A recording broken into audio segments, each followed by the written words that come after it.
from general fund. And this particular powwow, with a budget of $497,000, we're having to avidly recruit people to contribute to this powwow. So first rule of, in a former life, sales, I was in sales. So you set up a pipeline. Set up this pipeline for $400,000, which is basically $500,000, at 4 times that amount, which is $2 million. So we went through the programs, told them to give us their top spenders, top people that they spent money with for the duration. So we call these our community partners. And for that, we created a sponsorship application, or I don't know if any of you guys have seen this, but you can pass this way live. So the sponsorships mean that our community partners are with us in terms of when we have events like this. And I want to say for the committee, that the committee is very engaged and very passionate about wanting to have this powwow. I've been hearing words that, we need to cancel, but as a people, this is who we are. This is the type of things that we do, and we need to support that. So we've gone through the vendors list, which is a running sheet, 165 of the top people that we spend money with. From that, what you'll see from the second sheet, when we say confirmed, those are the people that have emailed us back, given us the parameters of where they would wish their donations to go through. And in doing so, I think I'm most disappointed in the replies from our vendors, these people that we spend millions of dollars with, to come back at us with $250, $2,000, which every bit does help.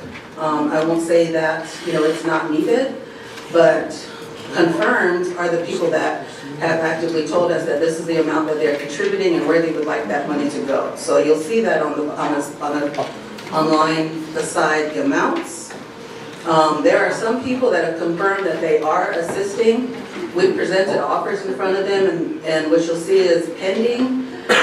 So the offer is what they've sent back to us after seeing the sponsorship packet. So you'll see on there things like RF Buoys doing $2,000. You'll see Great Plains Tribal Health Board doing $16,000.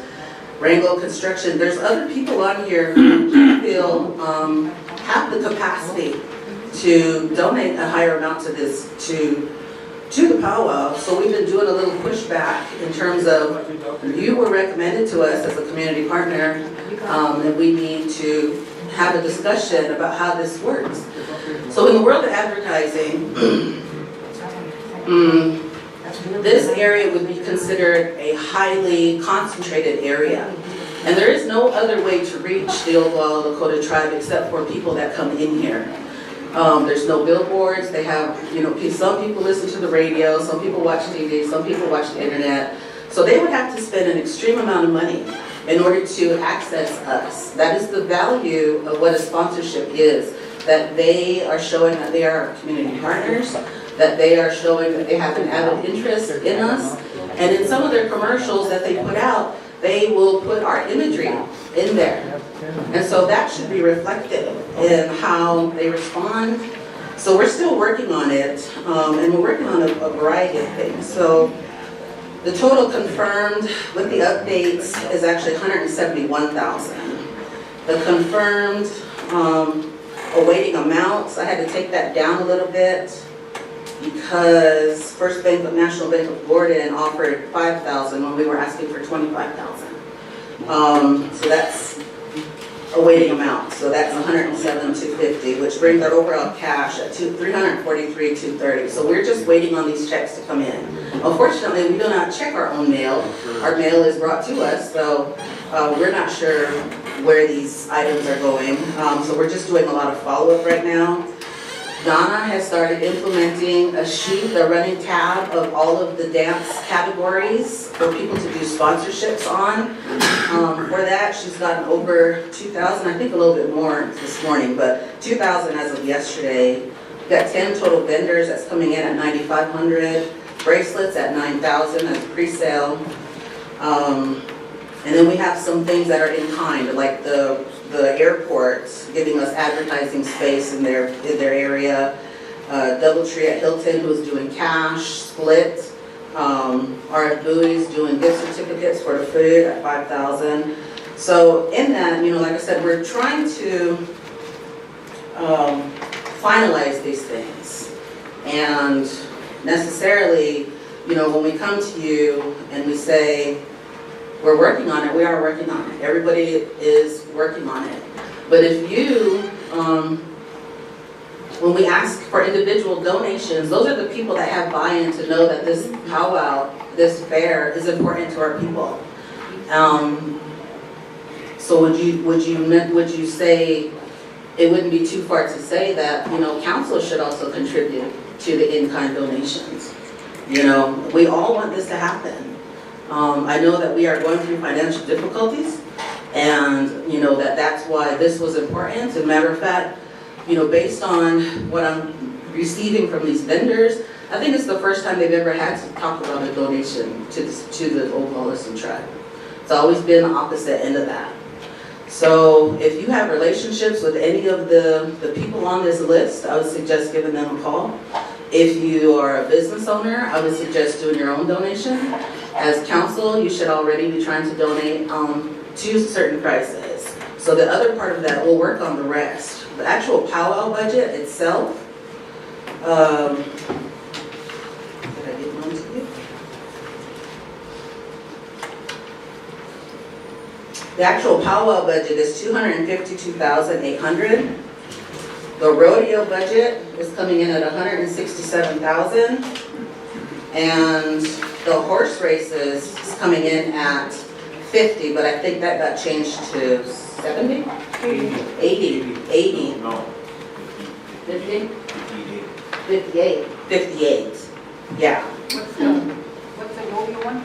Can you $167,000. start over, because the numbers are different from the paper that we're reviewing? Start from the top again. How about budget? 18710. Oh, Yeah, the powwow budget $250,280. yeah. Oh, I see what they did. Rodeo budget, 167, horse races, 58. Horse races. 58? This is what they passed out. So we have two. We have the 710. The buzz messed it all up. Again, everybody's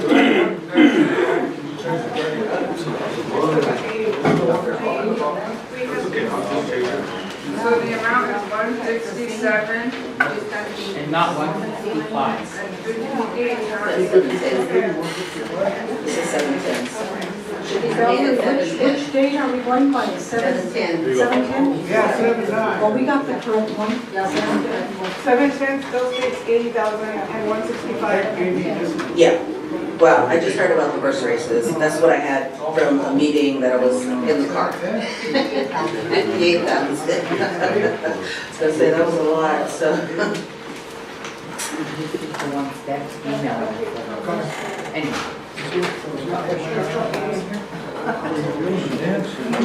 What extra steps that came in there and told me to bring it? So the corrected, just for the record, the corrected amount for the powwow is 252,800. Yes. For the rodeo is 167,000. 67. For the horse races is 58,000. Yep. So the grand total is 477,800. Okay. So please update your survey. 800. Okay. Go ahead. Okay. So there's been a series of meetings focusing on, how are we going to implement this? There's some operational things that need to happen regarding the lights, regarding the water, regarding the toilets, and so some of that is in the budget. I also know that there's a series of specials that's happening, and I want to say that this budget, the 252 includes the 20. Yeah.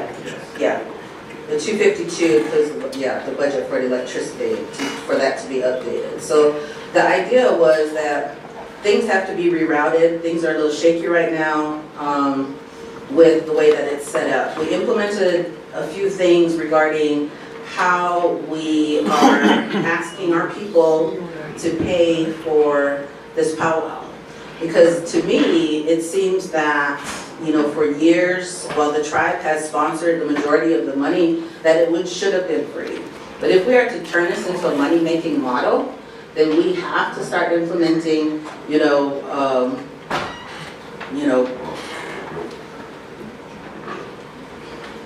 implementing different programs.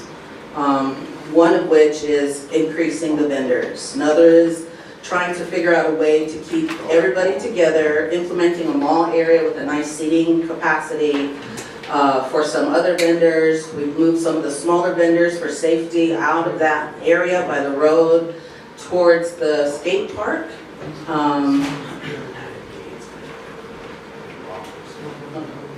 Yeah, we've added some gates for law enforcement. There's going to be a certain entrance for the dancers and the singers and the drummers. You want to pick up? You can pick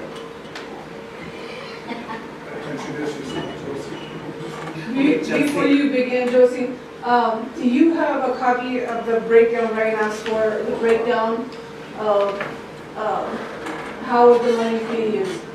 Like the POW budget, what we usually put in for veterans,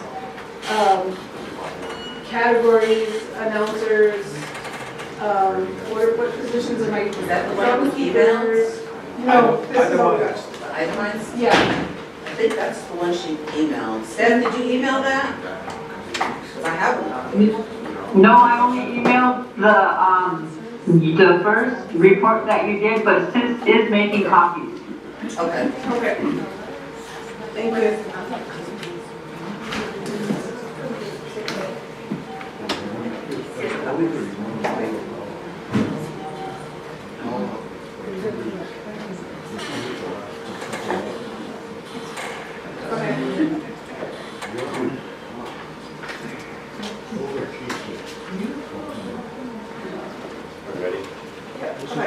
My name is Josie. I'm the fifth member of the Oglala Coordination Powwow Committee. And we did a few changes this year coming into it, working with the Chief of Staff and Emergency Management. This year we established an egress route, so we can have emergency services with their own route in and out of the powwow, which will cut down the traffic. We're implementing some fence that would take place on the east and west side of the arbor that would make the conjunction between the arbor and the rodeo happen. In between the arbor and the rodeo grounds will be the powwow mall area where we can put non-food, and that just takes a few 600 feet worth of fence, and Property and Supply has a lot of material to do this already. Another one thing that we're really pushing for is, this is all for a reason, right? Why are we doing this? And it's so we can get our vendors in a safe place, our community members in a safe place, work with the Chief of Staff. This is something he helped design so that he feels that his units and his police force, because he is bringing more in, such as the BIA, to really help and manage the powwow grounds, the rodeo grounds, and the horse races. All three of them are working in conjunction together to put on this fair, and they all have their own budget. However, for the community, we have a bracelet that will get you into all three with a weekend pass. So $30 for early, $40 for same week of. So we will push as far as we could get to get the powwow started. I know right now we're working with Property and Supply to get some of those barriers in place. There's going to be the camping area is going to stay the same, but what we're implementing new this year is that we're going to have a dancer camp. And I understand that there's probably people who've been coming to this powwow and having their campsite pretty pre-picked. However, they're going to have to be able to work with us during that time because they will have their own entrance, their own place to park their vehicles, and same thing with the staffing and the drums. And any more questions? Yes, the reason why we're asking for the breakdown is is how can we skinny up the request? And if we're wanting to build a fence for a mall for non-food, as a vendor myself, and this is what we talked about last night, I would want to be where I'm gonna get the biggest bang for my buck for my bang, whatever that saying is. I want to be where I'm gonna get the most action. Putting me in a mall away from the arena where there's gonna be constant foot traffic, that concerns me as a vendor. I would prefer to be inside where the foot traffic is, where the dancers are. So maybe that's a cost savings there. As a vendor, it takes a lot, it costs a lot to set up, to provide supplies, and especially as a non-food vendor, that's even more costlier because you're putting in if you're doing merchandise such as Native American arts, that's costly. So I'm going to want to make sure that I'm in a prime area to receive funding. So that's why I asked if we can see where we can skinny up that request, that maybe the fencing can be a long-term goal. And right now, we work on, if we're going to move forward with the powwow, establishing where we can cut and save on. So that's what we're waiting for. Yep. The reason why we decided to separate the non-food and food is because in the past, there's only available 26 spots in this arbor for electricity, manageable for waste and water, and just the area in the foot traffic. So we wanted to expand it a little bit and pull non-food out, and it does come at a cheaper price. The vending for the non-food would be $500, and vending inside the arbor will be around $1,500. And what we're asking for the vendors that do vend, and there's 24 spots available for them. At that cost, it's a very minute price for a lot of these big vendors, the people who do it for a living. And those are the vendors we're inviting. It's not unheard of for a vendor to make $30,000, $40,000 at our powwow, you know, after overhead. So that's where that thinking comes from. As far as local people selling their artwork and stuff like that, they have the opportunity to get into the powwow mall, and they'll be right there next to the arbor, and it's going to slow down the foot traffic, less compact, and that's working with the emergency services and chief of police determined that's it's a good idea to loosen that area up a bit, get more visuals, be identified quicker, and security will be able to flow better. So that's my answer back to that. Go ahead, Sonia. You know, I think that, I know we really want the rodeo and the powwow to happen this year. And I think that we need to make it happen at all, whatever we need to do. Our people look forward to it. They didn't have it, you know, when the incident happened with one of our tribal members. But, you know, we didn't have it for a year. And I think the people are looking forward to having a powwow and rodeo. And I think one thing I do see, because I do attend the powwow every year, and but you know, with that incident happening, I really think that maybe the powwow committee needs to get with the chief of police. We should have the other side of the arbor with some of the law enforcement sitting on that end, not just all at the front entrance, and you know, because I see that every year. You know, you got the RV there, you got the cops all sitting out there. I really think that maybe they need to be on the other side too. They need to maybe have something set up over there where their people see them. And so that way you got people that are coming in on that entrance on the west side, and if they have their bracelet or whatever, they can come in. But we should have some law enforcement sitting over there, so that you're watching both sides of the arbor. And so, you know, people will feel safe, you know, about it, not on one end, because when that incident happened, they were running from the other side and coming to where the incident happened. So you should have coverage on the other side. So if that's a possibility, Mr. Igbo, maybe to get with the chief of police and have them set up, not just at the front entrance, but on the west side too, of the arbor. Yes, ma'am. Okay, that would be good. For the record, I would like to pull up a map that we created. And so then we can show you a visual of what we have planned. Sending it to the secretary now.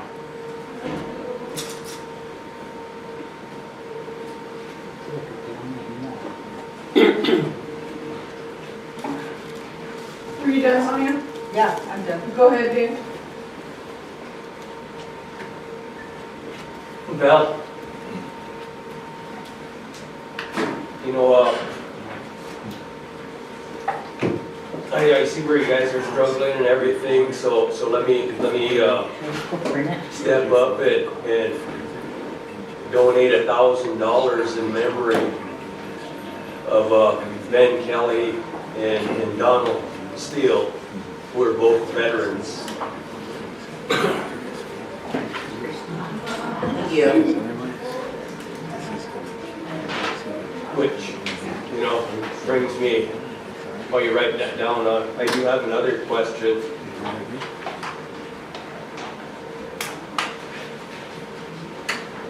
That is not really, well, I guess it might be related to you.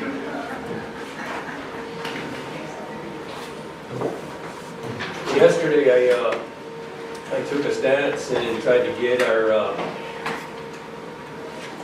districts an allocation using the motor fuels money. And I got a lot of resistance from the treasurer and the chief of staff. But yet I also see on your budget here that they kicked in $100,000. And it says confirmed. So if they can contribute to the powwow, why can't they contribute to our local district powwows also then? So it's a question. I don't know if you can answer it, but I don't think it's fair to, you know, our smaller districts. I'm just putting that out there because I tried to use some of that money for district allocations yesterday and it didn't go very far, but I also see they contributed $100,000 and, you know, it's nothing against them. But if they can do it for the large powwow, why can't they do it for the small powwows also? I don't think that question was asked. No. First of all, I know what you're talking about. You know, you and I were district chairs together. And we know the struggle it is for the districts.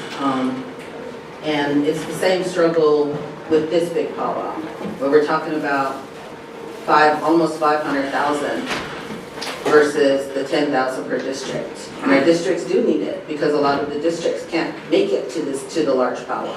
They do their smaller honorings, they do all this, you know, more events locally. So I get it, you know. Now, unfortunately, I was not at that meeting where motor fuels came in, but Josie can speak to that. Speaking about the district powwows.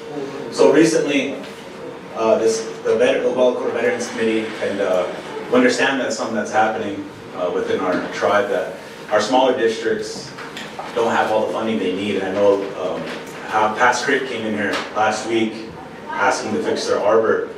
And so the veterans covered down, right, working together. It's a chartered organization with the tribe, and said, we do have money that's associated for your veterans out there.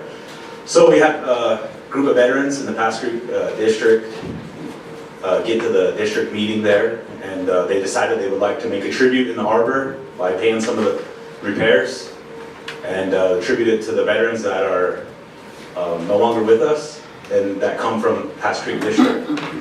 And so right now they're making a sign, they're having to hand paint it because they know that eventually someone will say, hey, I need to add my veteran on there before we put something in the stone. So that's what they're working with. And then we also are working with Medicine Rep on their the veterans are. And they came to our meeting last night, and we're working with them with our line item for each district to help implement something for veterans in their powwow. And kind of seeing how we work by helping with an arbor. And we hope to do that same type of work with all the districts, with the Veterans Committee. So I just want to add to that. So you stated last night each district could utilize 5,000 per district. So if the districts wanted to get with the veterans and utilize that, No. it's 5,000 per district. That's misconstrued. What it is bring your veterans together in your district so they can decide because the money is for the veterans. They can decide what they utilize that funding for. Okay, but you're going to utilize the 5,000 for the powwow Pass Creek. for Pass Creek, Right now, and then for Little Ones powwow. Pass Creek is utilizing $2,000. Little Moon is yet to come with a figure for us, for the committee. But what we're doing during Pass Creek's powwows, we're putting on a Veterans Summit. It's a one-day event where we're going to bring a ton of speakers in and VA resources, not only for medical but for housing, to come and speak with the veterans there. And we're going to get started with our advertising by the 21st this month. Go ahead, Bertha. I wasn't done. Go ahead, sorry. You know, I don't even think my question was addressed when it comes to the motor fuels, because you guys were pretty adamant yesterday about us not spending any of them dollars. But if it's gonna happen here, I still think it should be allowed for the districts, is all I'm saying.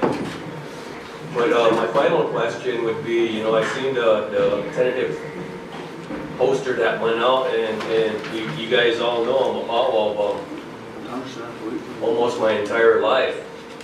And to see that rate at $40 for an entrance fee, a gate fee, I understand you guys are starting from scratch and whatnot, but if that's gonna happen, people are paying a substantial amount to get into a 3-day event. I'd highly recommend all specials be put at the very end of the powwow. People come, the elders want to sit there, we bring our elders from the nursing home, we have a reserved spot for them.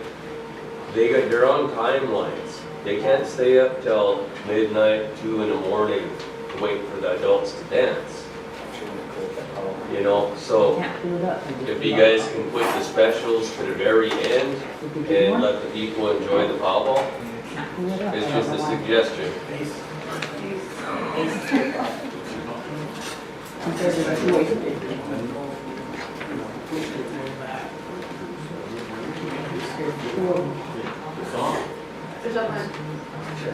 What was the question, Dave?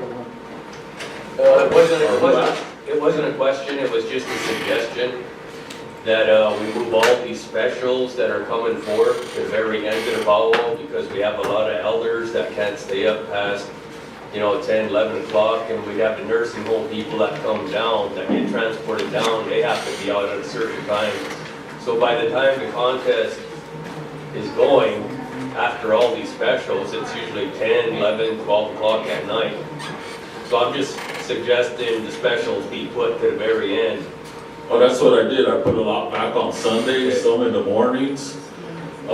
Like the head staff, the princesses, those girls held this title for 2 years, so they're going to get whatever they want, any time frame.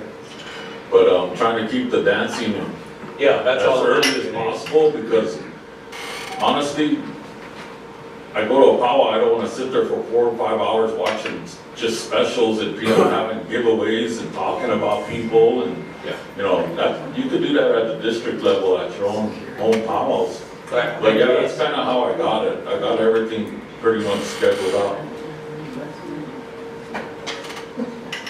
Also, the treasurer wants to respond to the water fuel.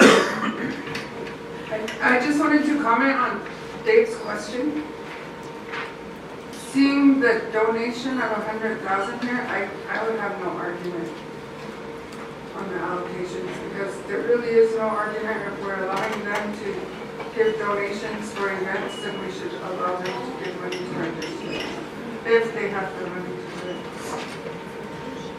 I think that would be a meeting with Don I would have to agree with that because we were not aware of that until we seen this budget, that they're donating when they told us that the funding was allocated. So if they're donating, I don't see that being an issue if we bring him in and ask him how we can support that. Are you done, Dave? Yes, thank you. I have Garfield, Cora, Norman, and Dave. Young. Sorry,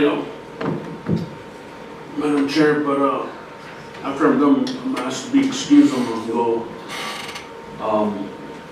support our little leaguers up in Rapid City. But just real quick, you know, we're in a time, and I understand, you know, everyone's push and wanting to have this powwow happen, which is understandable because, you know, we don't have anything going on a lot. And for me, Pine Ridge is just, it's out of control and it's chaotic right now. We went from having a shooting once a month to once a week. Now we're getting closer to having a shooting every day. These young kids are running around with no guidance, and they all have guns. It's hard to detect who has a gun. And for me, you know, these big crowds like this with just all these young guys running loose, it's scary to think of what could happen.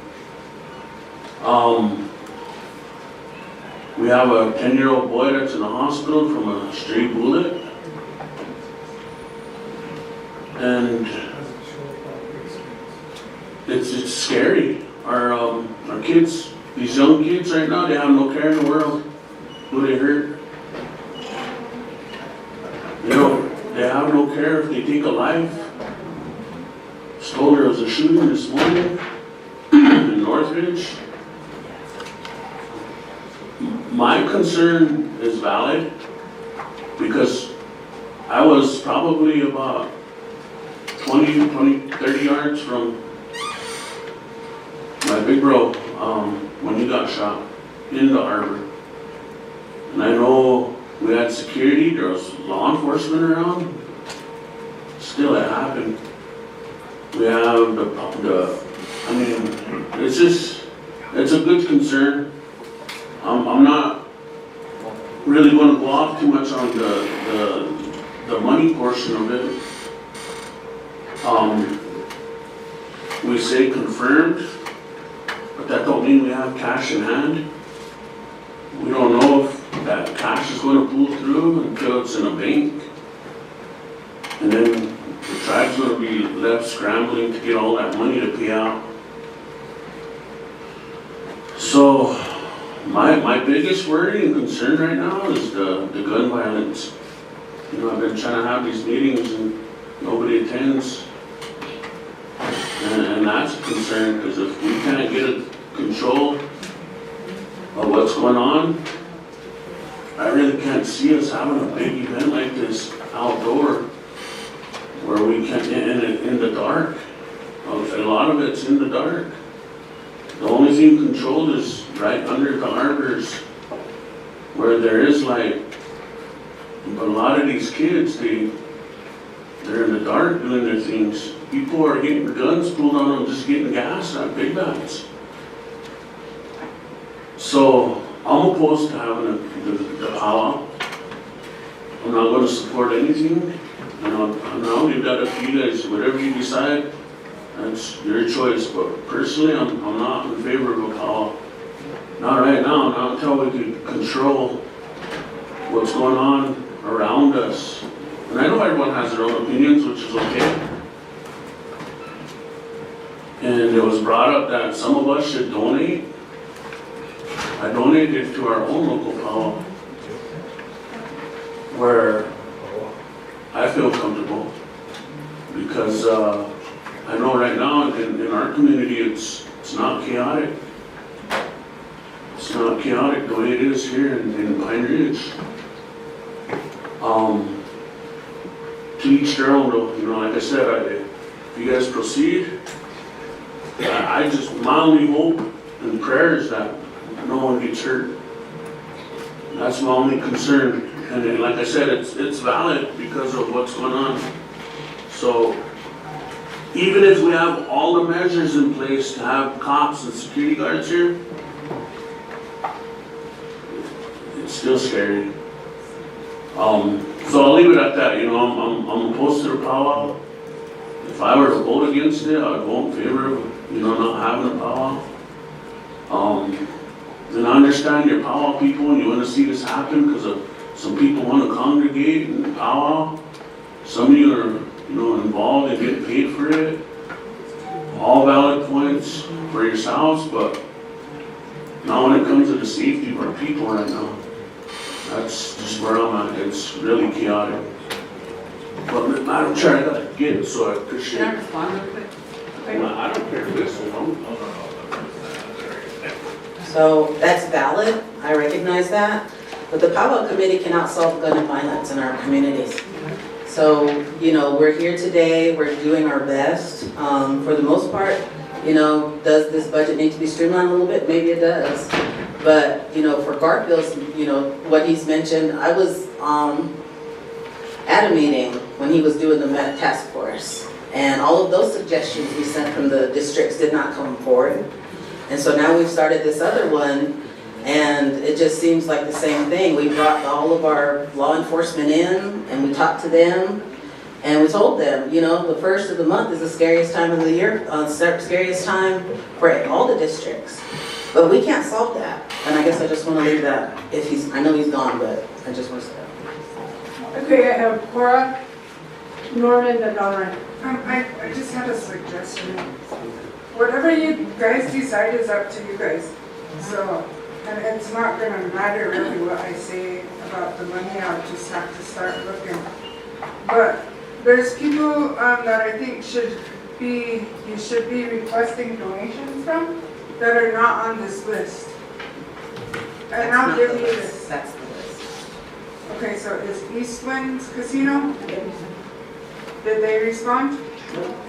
KFJ Said no. said no. Said Jesus. The Dave Oglala, That's where you need a push from this body here. Up those. Murdoch Construction, no. Your Honor. did they respond? Ghost Bear Construction, they didn't respond. I don't have that. Evergreen, Evergreen, I sent it to you twice. Pine Ridge Oil, Your Honor. they didn't respond. Big Bats, They've got the email last week, yeah, no response yet. A lot of those are follow-up. Lakota, They've gotten the packet twice, Indian Cliff. Never responded?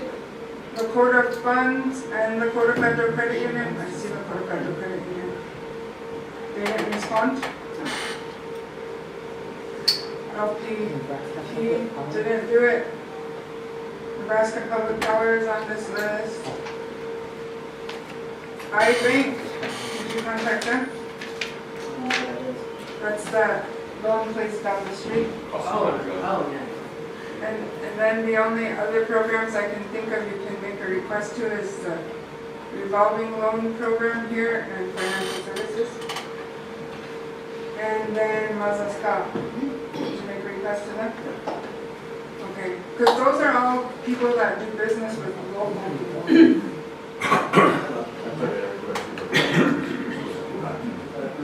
I just gave a nudge to Indian as well. Okay, thank you.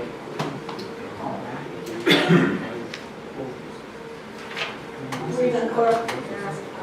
Norman, then Donran.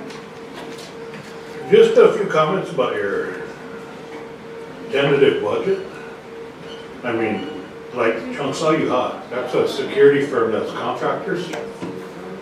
Why are you paying the head security $2,000 when he should be immersed in that $20,000 along with the supply line item? That all should be combined for one $20,000 payment. And I realize, it's a tough thing, but electrician, 10,000? Now that should be subcontracted out, right? Grounds, 10,000. Losing property and supply, that's 20. To set up everything and make sure everybody has the proper amp usage. So a certified electrician should be doing that because we had an issue when veterans powwow and they cost us $12,000. Here he is. He's right here. So we need certified electricians on there.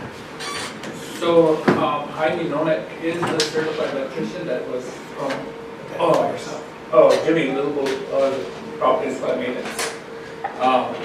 Heidi Nonek is the certified electrician that we called on to do the inspection, and it was all outdated, it was weathered. A lot of the electrical was interior outlets that were the exterior outlets. The 30 amp plugins were, back then, they were just, and I guess just rigged for whoever was our concession. Okay, give me just a second. You're talking Greek to a lot of people that aren't really concerned with the electrical part of it. What we're concerned about is the safety.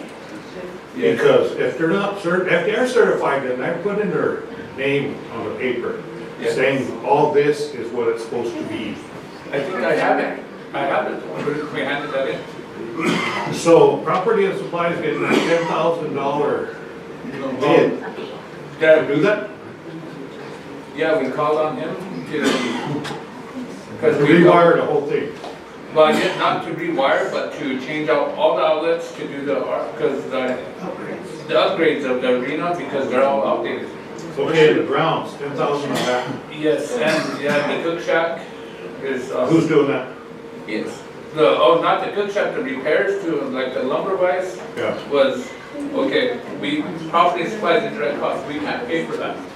So, we, said if we could get, you can pay for the material, I'll go down and do the upgrades. So that 10,000 for the grounds is just for material, you're using your hourly wage to do it? That was just how we always did it in the past. We just had to go down there and we make time to go down there. That was some stuff we maintenance throughout the year. We cut the grass, we fix, we paint.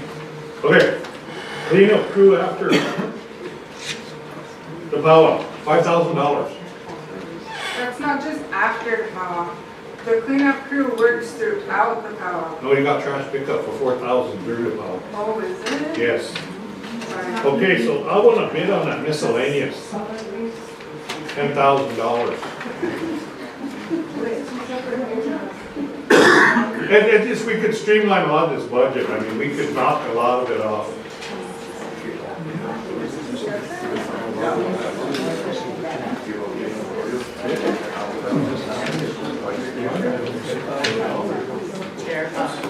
Larry here wants to update with the rodeo. Okay, let's finish the powwow first, because if we can slim down the budget some, then that's where we're at, and then we'll move on to the rodeo, and then we'll finish out with the horse races. Are you done, Norman? Yeah, I'm done. Don, Roy, Sonia, Dave, then, Craig, then George. No, I don't. Oh, Dave, then George. Don, Roy.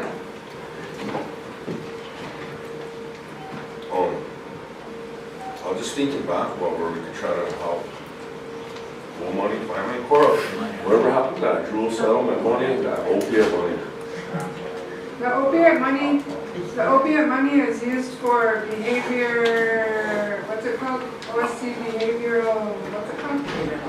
Behavioral health. That's required to be used for that. And I thought we then pulled from it before. not from the opiate money. We pulled from the jewel, but we used that when you guys pulled from it. Where's the jewel at?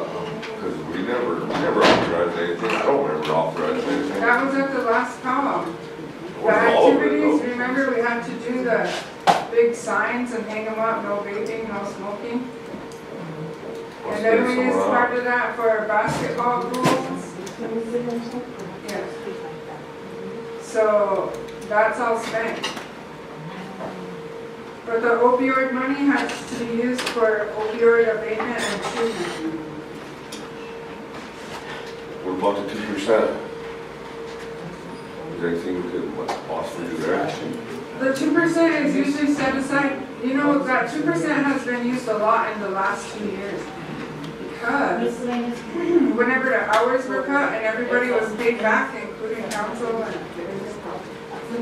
that was used to pay you guys back. That was used to pay for the comp time for those employees who had to work, who are at the limit. And I think there's about 100 and something in there right now. Is that something maybe we could probably get something there? Did you check? We could probably pull from it, but it doesn't have enough to do the whole thing. Dollar, can I ask a question on top of yours? Because I think where you're headed, this morning we approved an assistance to each council representative from the bond surplus. And in that amount, I wrote down the dollar amount. There was over 200,000 there. And then we gave 105 to the council representatives to utilize for assistance.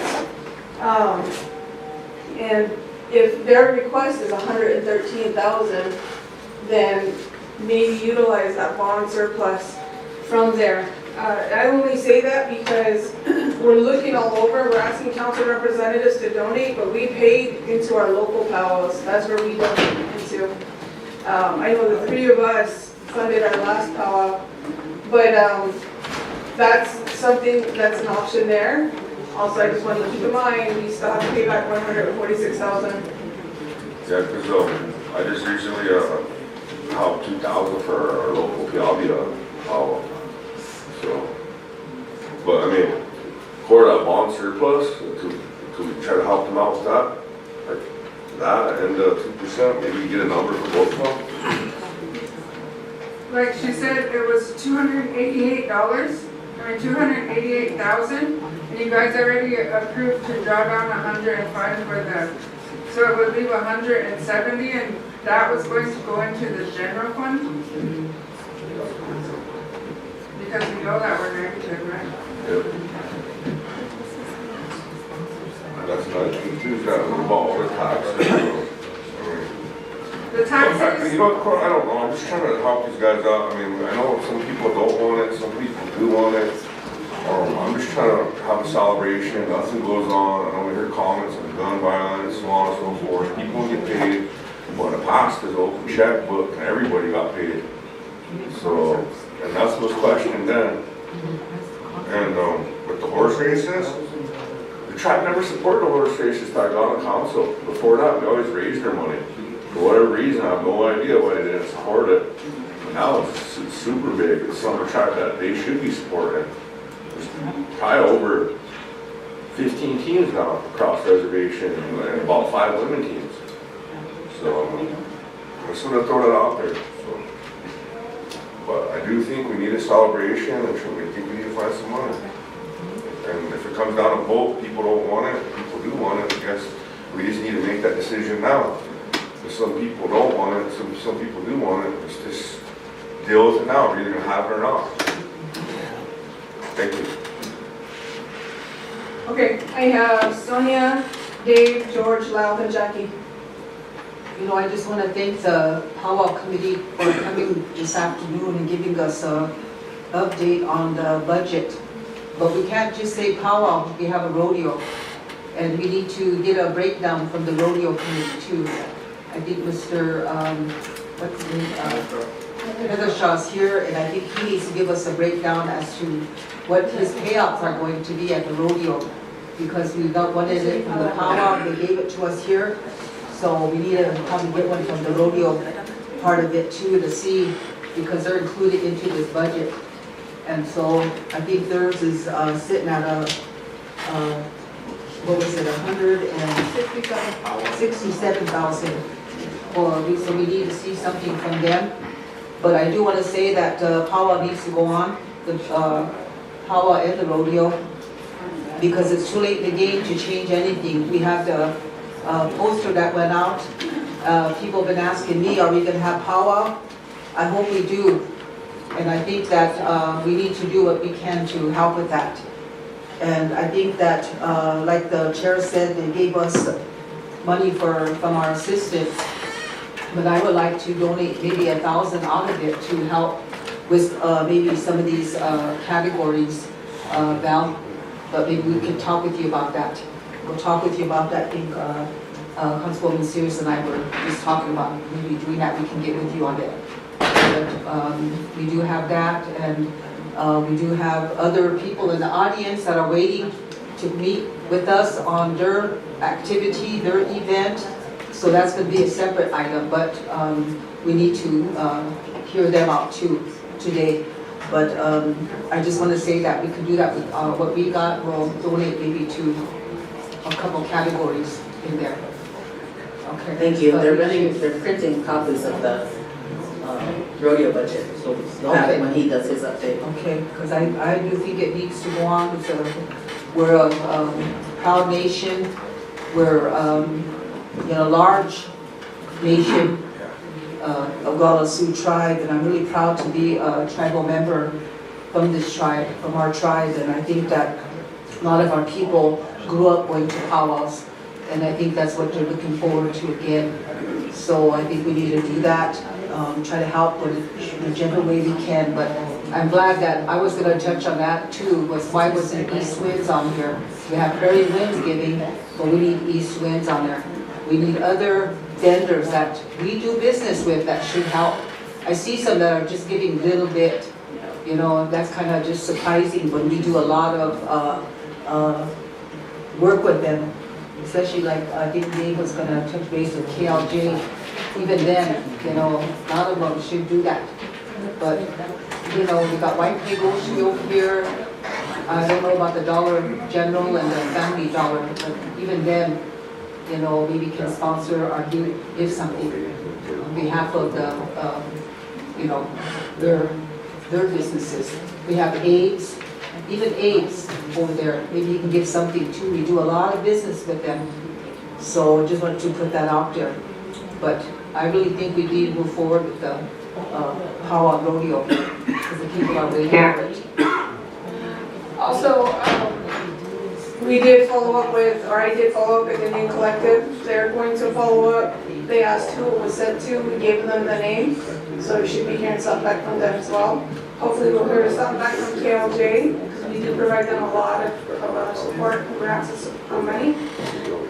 So those may be coming your way also.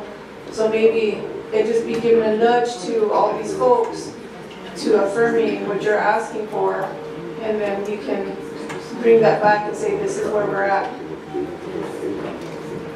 Yeah. Who's trying to speak? Oh, go ahead, Steph. Oh, wait, Steph, sorry, I do have a list. Yeah, I just wanted to get on the list because I don't have a rate, at least my hand mechanism on this laptop. Oh, okay.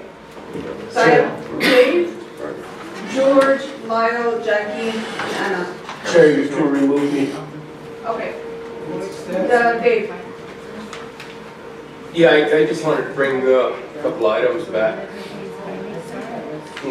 This past Tuesday at the HHS committee meeting in Rapid City, we approved roughly 7 to 9 small contracts for the health administration program, and I do know one of them had some questions. That's why I couldn't really accept it. But that one was for $10,000 for a young lady to teach yoga at the Black Hills powwow. And I didn't, I couldn't agree with it. But if health admin has money like that, maybe you look at them also to help sponsor some of these categories. But my second question would be to the board and committee, what is the backup plan if the goal is not reached? I still would like to see the powwow happen, but that's going to force your guys' hand to reduce costs on everything. So I think people should be made aware if it's going to happen, if the goal is reached, it's the goal, but if you only reach half of what you're asking, will adjustments be made for the powwow to continue on? We have anybody else want to interest? Or you guys comfortable with me doing this? Yeah. All right. So when we look at this powwow that's going to happen, we're looking at combining 3 events, and that's the rodeo, the horse races, and the powwow itself. We don't have a carnival. We're 5 years out from one, and long time working with Lon and his father out of Woonsocket, South Dakota. He said he could get us on, we're on the list, and that's 5 years from now. However, he is on a committee of carnivals throughout the nation and Midwest, where if he can get us one coming through this way, he will. That answers the questions about carnival. Now, with those 3 events happening, there's one event that we're overlooking, and it's very important, right? Because that is what Council and Still was talking about, is keeping our youth safe and keeping them occupied. And so we have Donnie DeCory, who took the lead as well with Jeannie and the skateboarding. So Donnie is put together a whole packet of information, and I could get her over here, of all the things that are happening for youth during that time. And one of the things that probably will happen, if it's not addressed here right now, is that she'll probably come over here during a finance committee meeting and ask separately. And you guys will say, well, you guys should have got that involved with the committee. So this committee did a good effort, valid effort, by involving the youth now. And we can get those numbers for you and those figures, so then our youth have something to do during the powwow. But as far as cutting it back, I know I've heard both sides that if we're going to do it for our people, we should do it big, right? We should do the most we can for them and continue this event. And I've heard the other side of, well, we could do a smaller event to make sure we bring people together given the circumstances. And that is something that we'd have to take to the committee and decide that, as far as cutting that back. Thank you. Then I have a question. Is your committee donating to the powwow as well? We are donating to the, like I said, we're covering down for the smaller powwows, the district powwows, with our money that's allocated to veterans in their district. And one of the big initiatives is, it's a kind of a campaign right now as to what's going on within your powwow and how can you involve veterans. And if you do want to involve veterans, you got to get them together, we'll attend the meeting, and we'll make it rightfully so that we help with your powwow via veterans. Yeah, I thought I addressed it. Okay, and then I know Mr. Heathershaw is coming on here, and his budget is, I just want to keep in mind that, you know, we did have several committee meetings, and we would like for Mr. Heathershaw to also take a look at his budget as well. They are running an INFR rodeo, and they also want to represent INFR on the big stage of Las Vegas. So you could look at those items. And we asked him if he could just do a regular rodeo for the people around, you know, locals. And that is something he could probably discuss. Thank you. I have George, Jackie, and Adela. Thank you, Chair. So, did you guys ask NPPD? NPPD? Yes. Well, they didn't. I can pass those. Okay, another one too, what about Eastland Casino? They're on the list. Okay, because I don't see them on there. What about, to see Golden West only give $2,000 and they made millions off our reservation? That's kind of, and the Creek Electric with $250. That's, what about our gas stations? Did you ask them guys too? Big bats? Bats. I sent them to Big Bats, and I left a message for Pine Ridge Oil, and I haven't got a call back yet, so. Okay. I was just, you know, just kind of, it's kind of just concerning whenever these guys are only so providers for our residents to give these little amounts. So, but I support the Powwow Rodeo. We have to make this happen.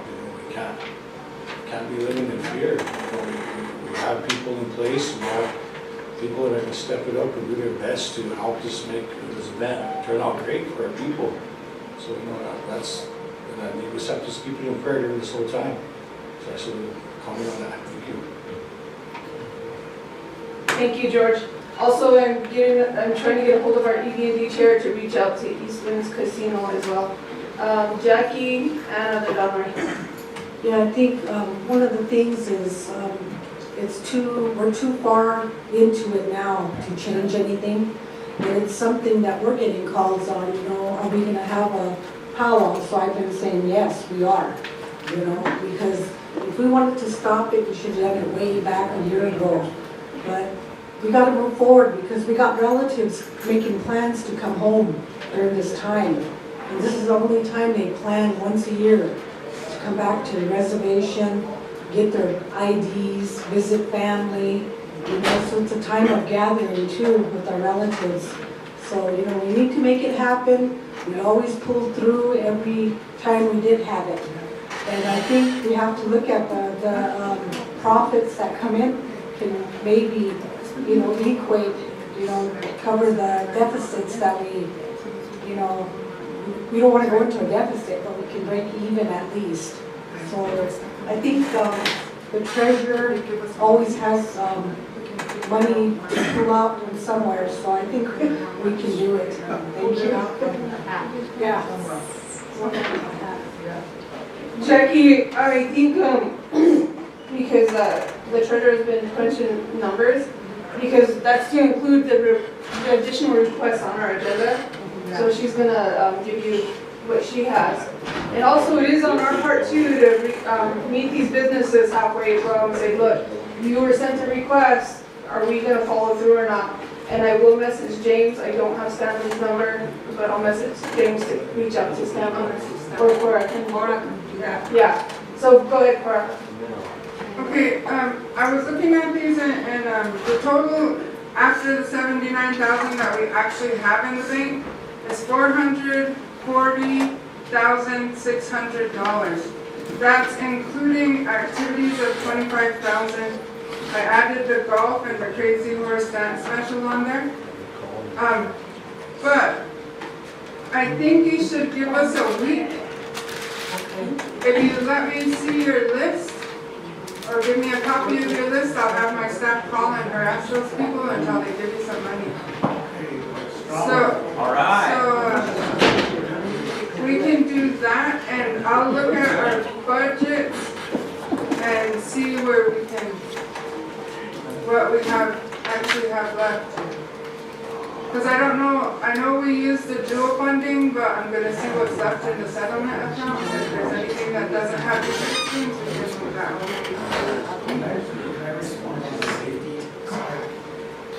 So Chair, could we maybe leave that with Cora, maybe to work with the Powwow Rodeo Committee on what she just said? And come back in a week. Yeah, come back at our next finance meeting. They can give us the update then. I'll make that motion to have to work with the Powwow Rodeo Committee. We have a motion and a second for the treasurer to work with the Powwow Rodeo Committee and come back with a finalized answer next Thursday. Also, Chair, we have other requests here. Can we also include them to work with the treasurer? Yeah, she included those in there. The president would like to comment on the security. That's a concern. It's been a concern, especially in our district, because the shooting has toned down, but we know that it's still there. We still have a 10-year-old who is in the hospital from gun violence. We had passings within a month from the gun violence. So we would like to hear how security is going to be addressed. Yes, thank you, Chair. That's always been my concern, taking on this challenge of this year's powwow happening. Security, how are we going to ensure the safety of our people as we move forward with this huge event? And I remember when when that shooting happened, during that time, and they shut down the powwow that night. And it was my decision to continue on or keep it shut down. So I went with the consensus of the board, and I thought about all the pros and cons of keeping that powwow shut down or continuing on. And the consensus came out that we should move on. We should move on with the powwow. You know, we can't let something like this stop us. So we had to make that decision. And I let the committee and just by some of the comments I got back that, you know, I think we're right. You know, we have to keep moving on. But I know I went to go visit Tom that day in the hospital, and I visit the family, and I talk to the family at the hospital, and they did mention that you should probably it was okay, you know, to continue with the powwow, because that was eating me up down inside, you know, because there was a lot of questions out there being disrespectful to Tom and his family by carrying on with the powwow. So yeah, I caught it. I caught it big time. But to me, it gave me satisfaction, and it gave me, I guess, peace was the family encouragement and continuing on with the powwow. I know Tom too. You know, I stood strong with him during the times of Tokala. I had to stand up. Because I'm also part of that brotherhood, sisterhood. And so I respect the family. Because I'm part of them. And I still am. So that was a tough decision. And to carry on with the powwow. I also thought about that. But to me, it needs to happen. It needs to, you know, we're a resilient people. We can't let incident like that, you know, but we also need to pay respects to the family with an honoring or something to remember Tom, his family. So it's good that we're talking about this, and I'm glad I know we're starting from scratch. There's a lot of talks about a lot of misinformation on social media about what's happening now. And even on social media, there was that same page is saying canceled, powwow canceled. And that's not even true. It's not even official. So we need to debunk that page there. It's creating havoc amongst this tribe. That page does not, it does not fact find before it puts it out. And it's a lot of rambling, and it's causing a lot of problems amongst not only the leadership, but amongst the people, the events, everything that this tribe operates on. But so I encourage the leadership here, stay strong. You know, this is for the people. These things need to happen. And I think we're doing the things in the best interest of the people. While we're trying to make these decisions for the people. But that's, so that's, with that, we talked about security. We brought in emergency management. We had a map up there. If you look at the red line,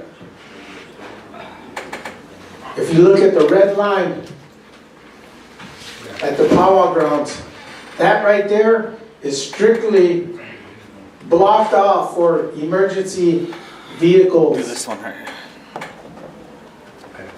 Josie can point that out, the red line there. They could be our model up there.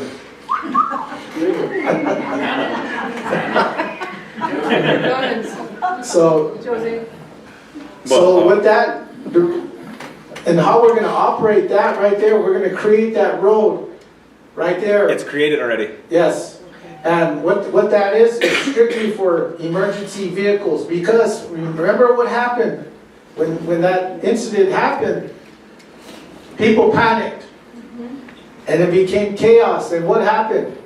Boom, all the escape routes were flooded, so nobody could get in and out. There's constant traffic. The emergency vehicles couldn't even get in.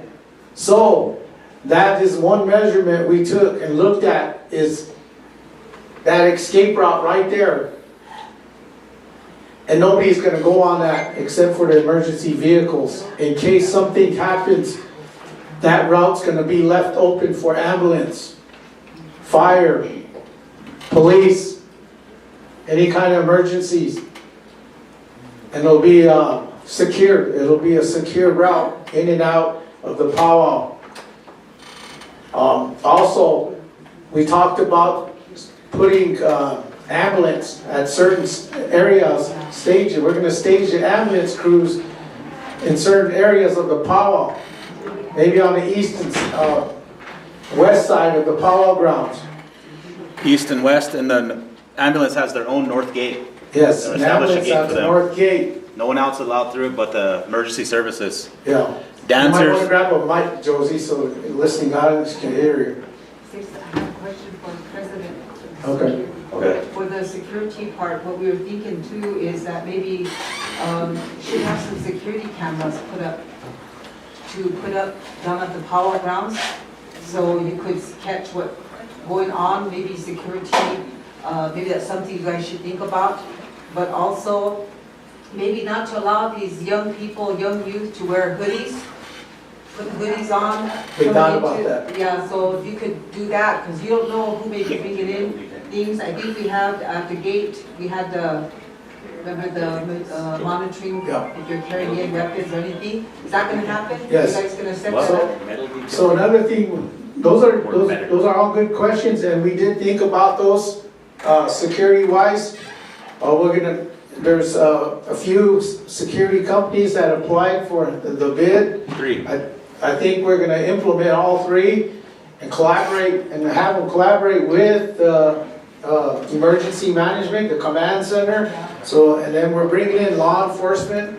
The chief of police is also reaching out to other reservations as usual, bringing those officers in, BIA. And so this has to happen. Security has to be number one, safety. So, and we're gonna have to be coordinated. Even when you come in at the powwow, you're gonna get a wand. Yeah. We noticed that, we have the big metal detector that we get from corrections. People will just walk in and through that and set it off. Heck, I seen a dog walk through that thing and set it off.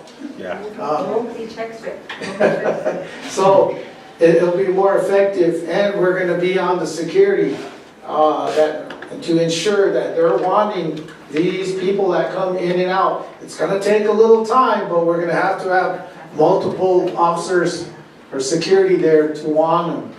Not only on the main entrance, President, but on the west side too. Yes. So you should have them when I they're can coming touch in the, to. I can explain the map from. Yeah, we can answer all these questions, even the hoodie part, the mask, and all that other stuff. Yeah. Okay, mic check. All right, Ladies and gentlemen, here I have a map of the powwow grounds and what the plan is for them. So everything in pink you see is the fencing that we're looking to establish with the gate. So on our west entrance here, a part of that electric plan to add electricity is putting a light here, because it's a really dark space. We noticed that, and that was a request from emergency management. We used to rent a light, but now we're going to go ahead and put up a better light. And in total, the powwow grounds will be more lit up because we're converting from light bulbs and we're going to LED. And LEDs have a lot more lumens. So going into that, we have all the pink fencing that we're willing to establish, and Mr. Ross hit on a little bit last time that he has materials available already. So I think we're doing some cost savings there. We'd like to put a fence in right here, and this is where your new entrance, your new main entrance will be. And patrons can utilize the west entrance as well with the east. However, there is a road guard here that will only allow dancers to get through this area. Dancers, staff, and drum groups. And this is their parking. And they will utilize this area for their camping. It's a large area. It seems small on the map, but it's very large when you're back there. And police will stage their vehicles like they used to on the west side, and they will stage their vehicles here. And this will be like act as its own command center. And then also within the arbor, there is a entrance here, and they always have their command center, their big giant RV they would pull. They would sit there, and they're still going to do that. And then also they understand that there's a lot of people coming in and out, so they will also post a command here. This will be parking for the police as well. And then the same thing with the rodeo grounds, emergency services, and the police will be here as well. So the police, we feel that they're covered, as the president was saying, that we do have 3 bids from 3 different security companies, and we'd like to employ all 3 of them security companies to do various things. Road guards, ticket booth, and the security grounds of the powwow here, and the horse races. I couldn't make it identifiable to put on a map for the horse races because it's such a vast area. However, they will have the same resources that they have here. And then also, with that being said, we're also getting a culvert installed by emergency management, and that is going to connect to our evac route. And that is only going to be for emergency vehicles. And we were working with them to also just have a walking path so they can utilize it. But that's not set in stone yet for the walking path. However, but the vehicle this will be established where there will be a cut across to access the horse races. That is being done. And then this will be the trailer parking for all the big rigs that come through, the big outfits for the rodeo. Address a little bit about this. Rodeo people come here, they bought a bracelet, go on through, go ahead and park. Hey, guess what? You get to pull up right next to the fence. Not anymore. You got to pay to be there. Because people get front row seats, and they pull their vehicle in with their own resources like sodas, chips, whatever, their own coolers. But if they want to do that, you got to pay, right? We have it at $60 right here next to the fence, then $40 to be up on that hill. There's a ton of action that happens up there. We'll have security up there. And that's one of the ways we're implementing to make money, because you see the budget. How are we going to go forward? That's one of the ways that we decided we're going to help influence revenue here. As well as they're going to have a gate here, and those big swinging gate to be able to let patrons in to come enjoy the rodeo. Has anybody have any questions? We do have handicap established here, and we're going to have to play by ear for right along this fence. But the biggest thing I want to hit on, I know I'm taking a lot of time here, but the biggest thing I want to hit on for you guys is that this is the flow of traffic now. We cut down on so much by adding in this fencing. So this is the flow of traffic. That's it. As far as wetting down the roads and utilizing those resources, there's less dust. It's more manageable for security and for emergency management. So I think that this was a well thought out plan. So thanks. I have a question. With the veteran powwow, I did go to that, and one of the concerns I got back from some elderly where it was too dusty under the arbor.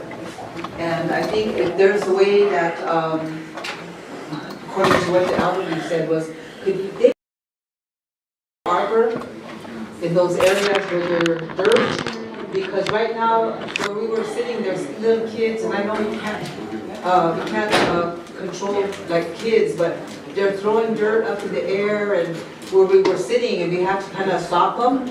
But they said, maybe the tribe or whoever could maybe plant some grass there real quick, or whatever you can do. Because right now, if you notice, there is some spots under the arbor where they're dirt, and it's not grass. So that's one concern that some of the elderly did bring to my attention, because some of them do have, asthma, or sometimes it's difficult with things like that, but they want to attend a powwow. But those are some concerns they have, so I just have to share that with you. And so that means when we come in, the other question I have, when you come in to the powwow, you usually went around this way, but that's going to be blocked off now, huh? We're just going to have one entrance going to this side, right, to the left, and then we'll park on this side. Okay, I just wanted to say that, but when you come to the bracelets, are we giving a discount to elderly for bracelets? Yeah, elders are free. What age? Starting at what age? 60 and under 12. 60, under 12. Under 12 is free, so 60 on up is free, and then the 12-year-olds, okay, under Yeah. free, okay. 12 and under free, 60 and over free. Okay, all right, thank you. Okay, so we're going to wrap this up because we know that the treasurer and the president's office are going to work together. I'm going to call you. I have you, I have Donroy. So we're going to wrap it up. Okay. And I know that the treasurer's going to come and work with you. Okay, yeah, I just wanted to get the security part out there, because just about every one of you talked about security, so there's more to it that we need to put together, but that's including wetting the roads down and things like that, but we thought about all that. Okay, under the arbor. Yeah. I got you. I want to hear from Anna, Donroy, and then Steph will close it out. Thank you, Chair. Our tribal powwow, it's more than just a celebration. It's a gathering that strengthens our culture, honors our ancestors, honors our loved ones, honors our families, and it brings our community together.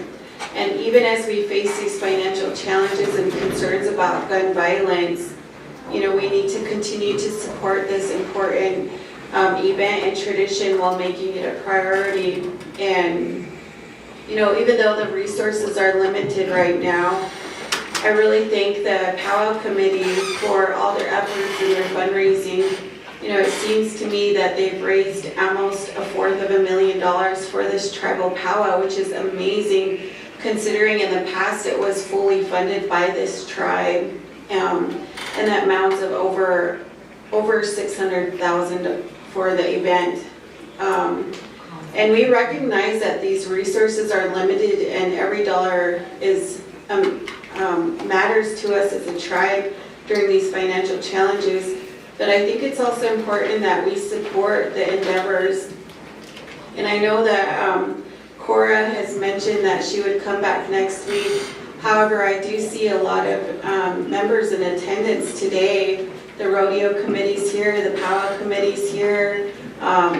A lot of the entities that are involved in this are here. It's been on the agenda. So, I would be interested, to see if we would be able to just make a motion to support some funds to be utilized from the bond surplus funds. And then in the meantime, maybe the next week, Cora could come back with what she's talked to the vendors and everything like that. I just don't see why we should have all the individuals come back to another meeting. It takes a lot of time and effort out of their day to come back. But it sounds like the powwow committee have really given thoughts to public safety, and we thank you for all the efforts that they're putting into this public safety for the concerns for gun violence. As Youth Affairs Committee, we did make a motion that we take to law and order, a motion that we ask public safety to put insurance blockages where they could do checkpoints into all the main road access points into our reservation, maybe between the hours of 1 to 10 p.m. because we realize that a lot of the youth are going to be around the area. So it was important for us as Youth Affairs Committee to try to help in some way create a safe environment for our youth around here. And so we're asking Law and Order Committee when they come into, when they convene for a meeting, that we discuss those checkpoints at those entrances. However, is that something, I guess the treasurer would that be okay if we were to make a motion while the individuals are here? That way they don't have to come back next week to have an answer to if there was funds available, you know, because for myself, you know, I don't want to overstep on anybody's toes or anything like that. However, like, as finance committee, I do think that we've utilized a lot of funds in the past from general fund, and a lot of the revenue we as a tribe receive from the general fund is well over $6 million a year. And it's not like it's, I mean, is that something that's allowable that you think is okay? I mean, I don't see a problem considering that the bonds amounts are available. Because right now, from the calculations that I see from the budget, is the powwow, rodeo, and horse races total $477,800. The powwow committee and the president's office have confirmed $171,000 confirmed, which would bring a balance of $306,800. with 21,500 individual confirmations, which would bring the balance down to 285,300. And there's also a listing of possible $100,000 from 2 different tribes that's not confirmed and it's not received. However, it's possible, which would leave a possible $185,300 balance. And that's not even considering the possible pitches, which totaled in $127,250. You know, it's really sad to see that out of all the pitches from the 165 vendors within the tribe, with the tribe spending millions with these vendors, that we've received little support for our annual powwow here on the reservation. You know, Lake Creek Electric has only obligated $250 to this event, and it's vendors that are confirming donations like in that capacity, that's considering our tribe utilizes a lot of our resources to them, that it brings a lot of emotions that, you know, they should support our tribe. But considering all of those pitches, confirmed possibilities, fundraising, nothing from the tribe, that would leave a balance of $58,050. So I guess my recommendation to committee and a question to Cora, considering that we see all those numbers, is we utilize the bond surplus money for the $146,000 to be repaid with those contributions that come back to the powwow. I don't think that would be a good idea. I think we need a realistic number before we actually commit our money. Because right now, I just got the quote for the mall and the fencing, because that fencing that they were talking about previously was given to, most of it was given to Terrell. There's only 3 rolls left. So, and that quote is over $11,000. So I think we need to come back with a realistic number next week and a realistic place to take this money from, because honestly, it's never going to be paid back. It's going to be an investment into our powwow, and we won't get that money back. So we need to make sure that we have a place to get the money from. If we have to get the money, and see how much money we can get from their list of vendors, and the people who weren't on their list or vendors. Because we need to know what we're working with before we obligate any more money. Yeah, and 167 vendors and only 2, 4, 6, 8, 10 confirmed vendors. You know, that's very... That's why we need to call them again and remind them how much money we spend at their businesses.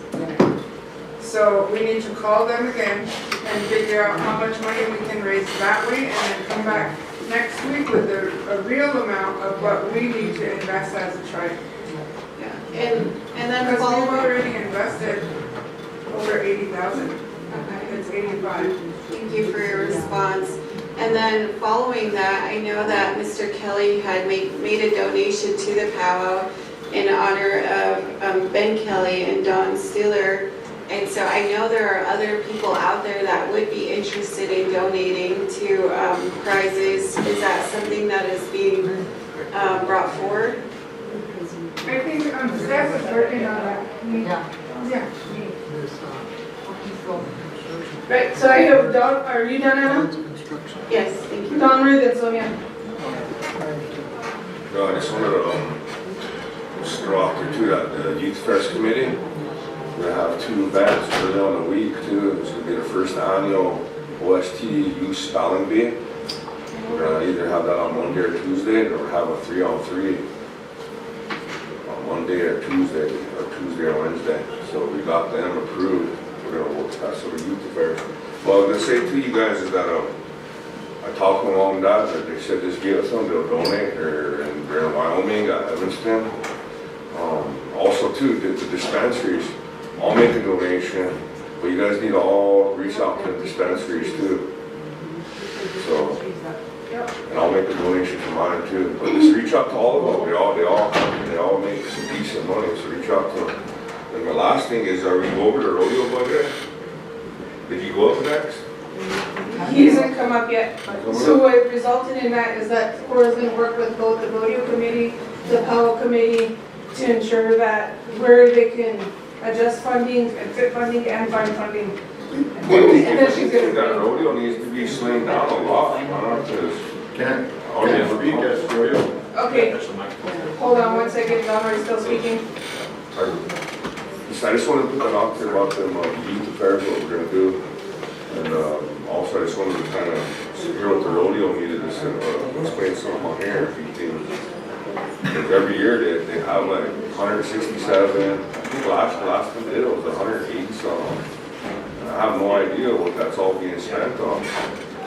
And it's like 3 times more than the horse races, so.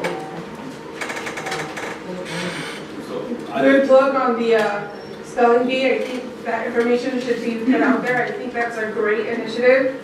If you want to talk about the age and dates, ages and Angelita's looking all that stuff up, but she's creating a flyer, so it should be out hopefully by tomorrow. So okay, make sure we'll have all that information on. for sure. Sonia, then Steph has been patiently waiting. I just think that, I don't know if we ran the motion yet, my motion, but I think we need to run that, because I think we need to allow for the treasurer to work with the powwow and rodeo committee, and, because they're saying in the rest of the ones that are going to be called and asked what they can donate, so they can do all of that, give us back maybe a clear budget on Thursday with a realistic budget to say this is what it's going to cost and this is what we came up with, and so we can approve some of these things. But I think we need to allow for them to work on it and bring it back. So that was my motion, but if we can run that, but at the same time, we need to, the rodeo committee also has a budget, but as I'm looking at it, there's, we're not utilizing the Prairie Wind Casino Hotel. I know it's closed down, but there's Prairie Ranch. So I think maybe something to think about, but I just have to throw that out. But right now, if you could run that motion. Okay, Chair. Chair, I need to ask something to the committee about this, because we have to have a meeting. Hold on. So we do have a motion on the floor. We are going to run the motion because we can't, makes sense to combine all the requests that are on our agenda. Allow the treasurer to work with the powwow committee, rodeo committee, and slim down the budget, but also our part in reaching out to these vendors and asking where are they at with their response. At a minimum, our local vendors should at least provide a response, at a minimum. And so we did reach out to KLJ, I reached out to Indian Collective. We'll continue to hit them up from where they're at with that.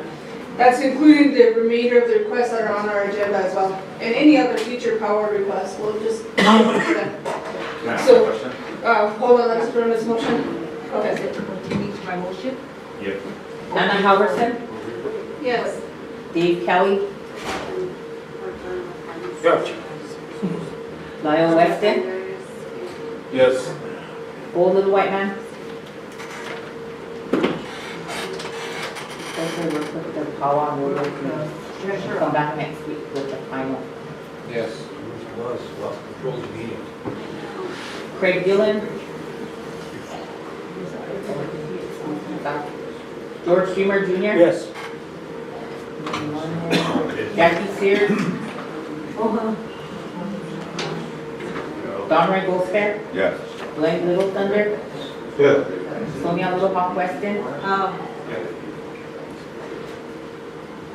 9 yes, 1 not voting. 9 yes, 1 not voting, motion passed. So I am gonna give the floor to Steph. She has been waiting patiently, and she is, Chair, could we yield the floor to you real quick? You want Okay. to ask us something with my budget, the motion I made. Okay.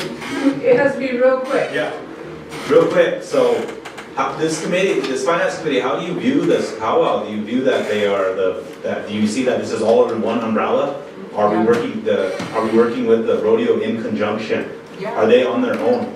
No, we're with you guys. It's supposed to be rodeo and power. Well, if we're gonna have the rodeo here, they need to start coming to our committee meetings.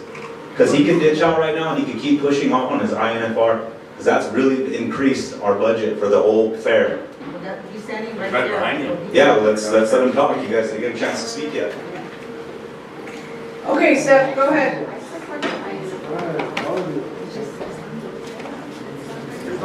Okay, so I concur with everything that everybody else has said. I just feel so unorganized because we didn't have enough time to put everything together. And I know in the motion it says next week, but I would ask that we be given an extra week because we're still working on reaching out to individuals. And once we can get a running total and see where these checks are, if they're in the mail or how they're sending it to us, then we would be able to give a better report and hopefully answer all of the funding questions. I believe that we had already worked out all the logistics. So I don't know who the motion maker was, but I know you're saying next week, but I believe we need a little more time because we're still getting answers coming back on who's gonna donate and how much. And I just wanna say that it's noted for everybody who made a recommendation. And, you know, we are the powwow committee and we are trying our best. Because it's not about us, it's not about you guys, it's about the people. Historically, you know, culture is one of our main things, and this powwow is healing. And so we want to give what we can back to the people. And I would just like, you know, to give us the time to let us raise these funds because that's what was thrown in our lap. So with that, you know, and then I concur with what Josie said about the the rodeo, because they have not come to any of the meetings. Out of our funding, we did a check for $1,000 for the INFR, which was given, and then now I have 2 more invoices from them for their rodeo queens.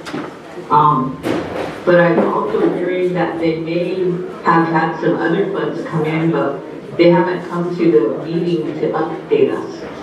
So with that being said, I'm just asking for a little bit more time so the next time we come back in front of you all, we can be more prepared. Thank you. Thank you for that, Steph. I believe next week we'll move on from there and receive the update to see where you're at so we can make sure that we're staying on top of it. And we do have the rodeo representative here. He has not been able to speak on the rodeo, so we'll allow him to speak as well in regards to the rodeo and any fundraising. Just introduce yourself. Greetings, Council. Myron Heathershot, representing the rodeo committee. So, as of now, we have to sign a FAR qualifier in the makings. Like Steph said, we got the payment made to get that rodeo approved. Entries for that start next Friday. So it's a big item for a tour rodeo, and they got another one on Montana. So we're looking at Arizona guys coming clear up here to hit both rodeos, which is a bonus. That means we're gonna get contestants. And at the end of the rodeo, every contestant pays fees. We get committee fees back, tribe gets money back from every contestant. The gate, we can make money back at the end of the rodeo. So that's a bonus on getting money back. Also, we've saved money from the stock, where we're looking at $60 a head just for a open calf or steer. That's been reduced to $10. So you get 200 runs times 10, we're looking at $20,000 back in stock we saved. We save money on buckles. So we are doing our best out as committee members to go get local donations as far as sponsorship for buckles. I'm supposed to go to a meeting here at 3 with Oglala Sioux schools as far as sponsoring the youth rodeo. That's where I'm headed next. We also got a big program thing going on with our program coming in the gate with local ranchers putting brands on the program. $100 a track just to support our local ranchers and get them involved in the rodeo and the community things. As rodeo committee members, we are on it. Truthfully, there's only 4 or 5 of us that are really in. So I apologize for not getting to meetings like I should, because I got other stuff other than this I've been taking care of, and it just seems like none of the other members want to come because of bashful or whatever to help speak at these meetings, but I do my best as I can. But this rodeo budget that I put in originally at the beginning of the year was an outlook on what it might take to put this rodeo on in the youth rodeo. But we've been saving it. Like, for example, big rodeo clown and actor guy comes in, we've eliminated that. That saves like $3,500. Is that why you're not having that? The motel isn't happening, but we're still gonna have to get about 4 rooms, which we can do at Rushville or Martin or somewhere.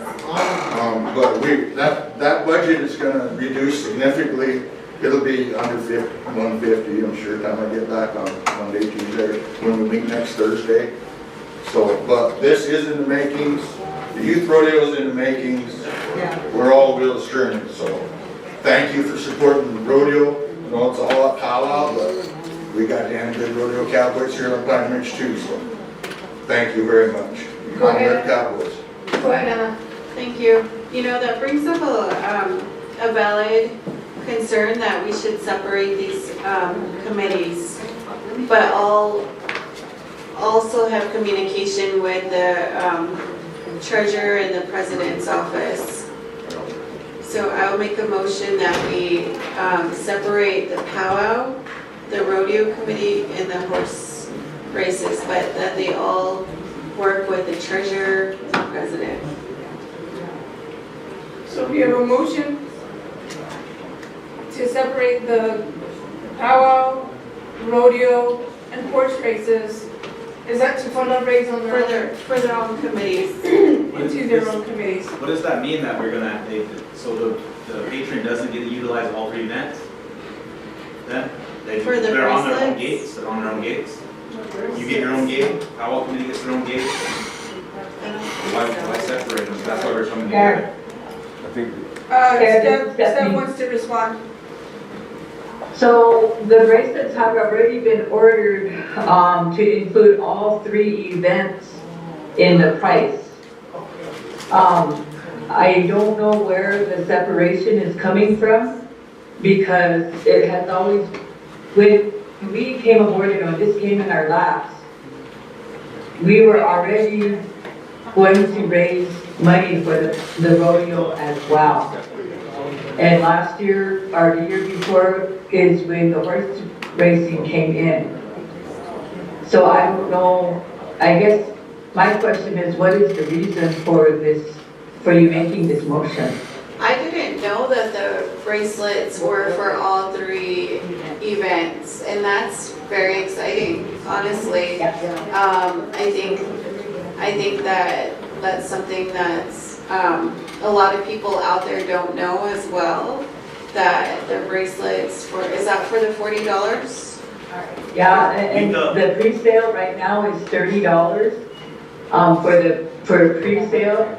On the day of, they will go to 40, but that covers all 3 events. So they're currently $30. Yeah, currently they're $30. That's the advance sale. That's the advance price. And then what about the daily? Like, who's in charge of the daily cost? Is that going to be each separate event? No, that'll be from the powwow as well, because we will have somebody be sitting at rodeo, and we will have somebody be sitting at the horse races. So all the daily money will come in, and that'll all go back to this one account, because that's how we're raising the funds. All of it is included in the funds that we're raising. Okay, yeah, because I guess it kind of was brought up that the rodeo committee was not going to the powwow committee, and I don't know if it's just because it says powwow committee meetings, but I guess my question is, does the rodeo committee have their own meetings, Mr. Huttershaw? They're all together? We have our own separate meetings. Okay. So do you think that we would need to separate that, or do you think it's fine just as is and maybe discuss later for next year? Yeah. So I'll just resend my motion. Thank you. Okay, go ahead, Dave. No, I was just gonna say, I think we separated them quite some time ago. I don't remember what year, but it was during one of the administrations. Yeah, I think they were kind of. Right. I think we're too far into the logistics to make that decision, but maybe a recommendation for next year moving forward. We really need to address the funding because of how close we are.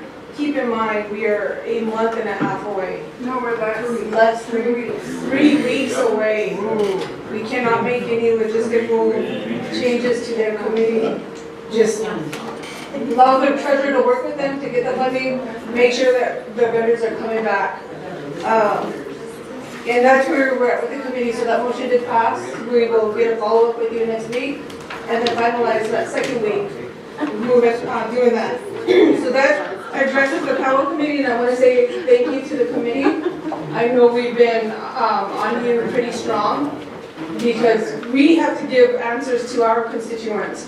And if we're not knowing what's going on, we can't address their concerns or their questions.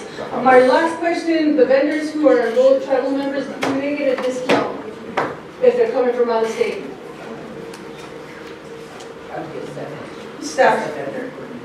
I think that's gonna be a hard no, just because of where we're at with the funding. Okay, that was just a question that was asked. Okay, thank you. Okay, thank you, powwow committee. We look forward to hearing from you next week with some positive updates. Moving on to OST Property and Supply Veterans Committee powwow electrical issues. So Josie is here. Chuck did say it's gonna cost $12,000 to fix the electrical down there. I have some more to add to that. Okay. After revising the initial quote to fix the electrical and revising with their electrician, it's not $12,000, it's $100,000. Just kidding, it's $8,500. It's only $8,500 instead of $12,000, because he did test the pump and all that stuff. That the pumps that are internal in the food truck, and they're all good. It's just It's just the fridge and the AC unit and one of the fryers. And that's included in the call. That's what I wanted to ask, but things got hot-headed in that last conversation and we forgot totally about that. But we can revise at our committee, yeah. That, it's in this budget. Okay. It's $10,000 in this budget. But the only concern I had was the new quote for the mall area. Yeah.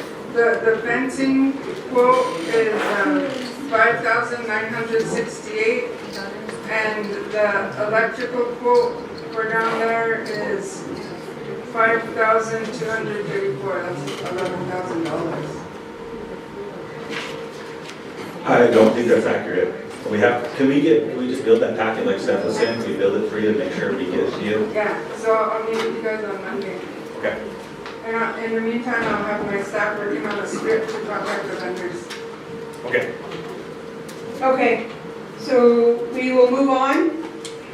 The OST Chief of Staff Program Issues and Matters. Well, actually, we didn't address what I had, right? Oh. We didn't address, so. Oh, okay. Go ahead, Jackie. No, he's gonna Okay, finish, so- mine's the election. What we added on there? Yeah. I just wanna, are we talking about the food truck, right? No.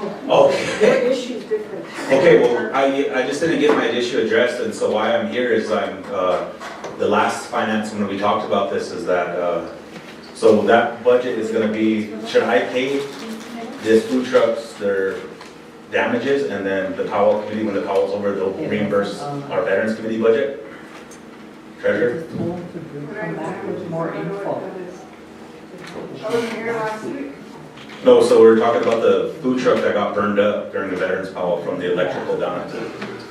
So just to catch you up, the food truck was plugged in at the Powell grounds for the Veterans Powwow, and the electrical was mislabeled, so it caused major damage in their newly purchased food vendor truck. And initially the cost was $12,000 for their insurance. We asked why they didn't use their insurance, but they thought that that was not something that they wanted to do because they were so new. And then Josie asked if we can pay for that since it's our power grounds. And I'm just cutting out a lot, Josie, just to catch her up to date. Yep. So it was referred back to the veterans for them to pay for it because it's their powwow, and those are the risks in signing up. And in the minutes, the issue will be listed on next week's Finance Committee agenda regarding the damage from the powwow grounds of Pine Ridge to a vendor's property. An answer cannot be given at this time due to the OST treasurer being excused. So they're looking for $8,500. So if the Veterans Committee can charge that to the Powwows Committee for repayment to their committee. So your vendor agreement, does it specifically say that you'll be responsible for any accidents or damages? The vendor agreement did not state anything about electrical. And then if we get into that, we're gonna get into the insurance, and then we're gonna get an adjuster down here. And that's where that's gonna go with that. And they're given the opportunity to the tribe to make it right. As a new business owners, then any insurance claims is negative on them. So they're given like I said, the option back to the tribe. And I could tell them that, I mean, I know they're behind on bills right now, and that's kind of what they're just facing, that struggle right now. So, but if we have an answer for them that we're not going to pay it, then probably the insurance and the adjuster will probably start coming. I think that would be a legal question. Sorry, I think that would be a legal question because that would be a legal question for what the agreement was and what our responsibility is. Right. So we would need to see the agreement for your vendor application, and then if we can give that to Georgette, our committee attorney. I think I have it. I still recommend, and it's different from their insurance, and this was something that, and I'm sorry to hop in, that Cubby had mentioned. I still think there's merit in having them do a written complaint and us submitting it to our insurance. Right. Good point. Yeah, they need for them to write that. we encourage them to write a written complaint so we can submit for insurance. All right. So if you do that, I mean, they could pay them, but our insurance reimburses them, For our part. right? Yeah. Okay. I'll make that one. Is that need a motion? It didn't, did you let them know that? No, I have, I was just waiting for this meeting to see where you guys want to push with this. Probably just make the motion and for them to, so it could be on record, for them to file a complaint to the tribe, so we can file for our insurance. I'm gonna pay them though, right? Yeah. Okay. Then you get it back. Motion. Who's them though? What are? What's their name? Bees, food truck, These? yes, D? DEES. And then, can you just get the contact information to Lynn? Yes. File a formal complaint. To the tribe. Deidre Handboy. Deidre Handboy is the owner. To the tribe. So we can file through our insurance and the payment to be returned to the Veterans Committee. Okay.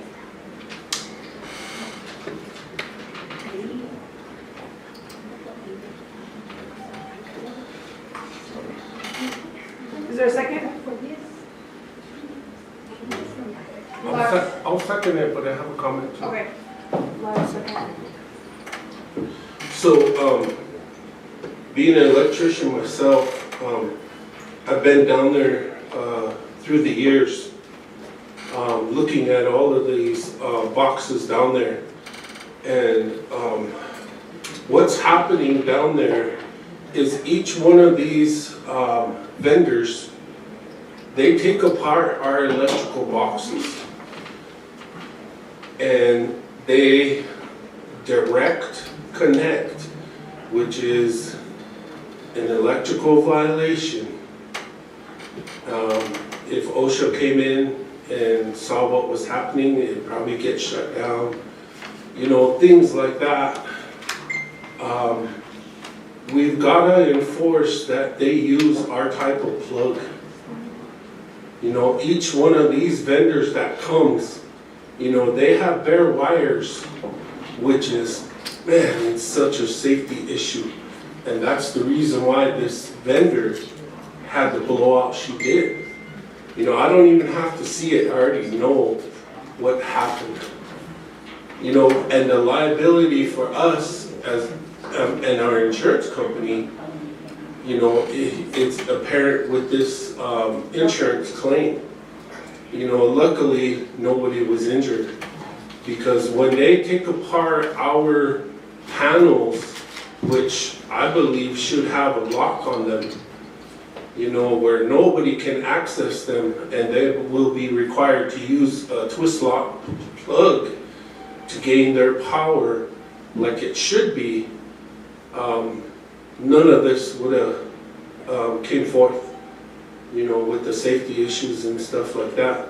And I've spoke with the previous electricians that were keeping the grounds back then, and I kept pointing out different things that I saw, and I walked all the way around the harbor at all the vendor spots. And each one of them, the front part of the panel, the vendors take them off. And it's bare wire. Any kid, I hate to see it, any kid can stick their finger in there. You know, so that's the kind of issue that comes up, where we need to, electrically, we need to have those boxes locked and have those vendors use our plugs regardless. You know, because there's a lot of them around here. Oh, I need it. I know how to do it. Nobody has any certification. I have my degree in electrical. For 30 years, I've dealt with electricity and IHS. You know, but the violation for safety is rampant. ramp it down there. So that's just my comment. Thank you. All good comments, and I think those are suggestions that should be taken to the power committee. I know as a vendor myself, I did invest in a good power converter for my mobility. So we do have a motion and a second on the floor. Go ahead and run the vote. Anna Halverson. Dave Kelly. Yes. Lyle Weston. Yes. Old Little White Man. George Junior Jr. Yes. Norman Standing Soldier. Oh, excuse me.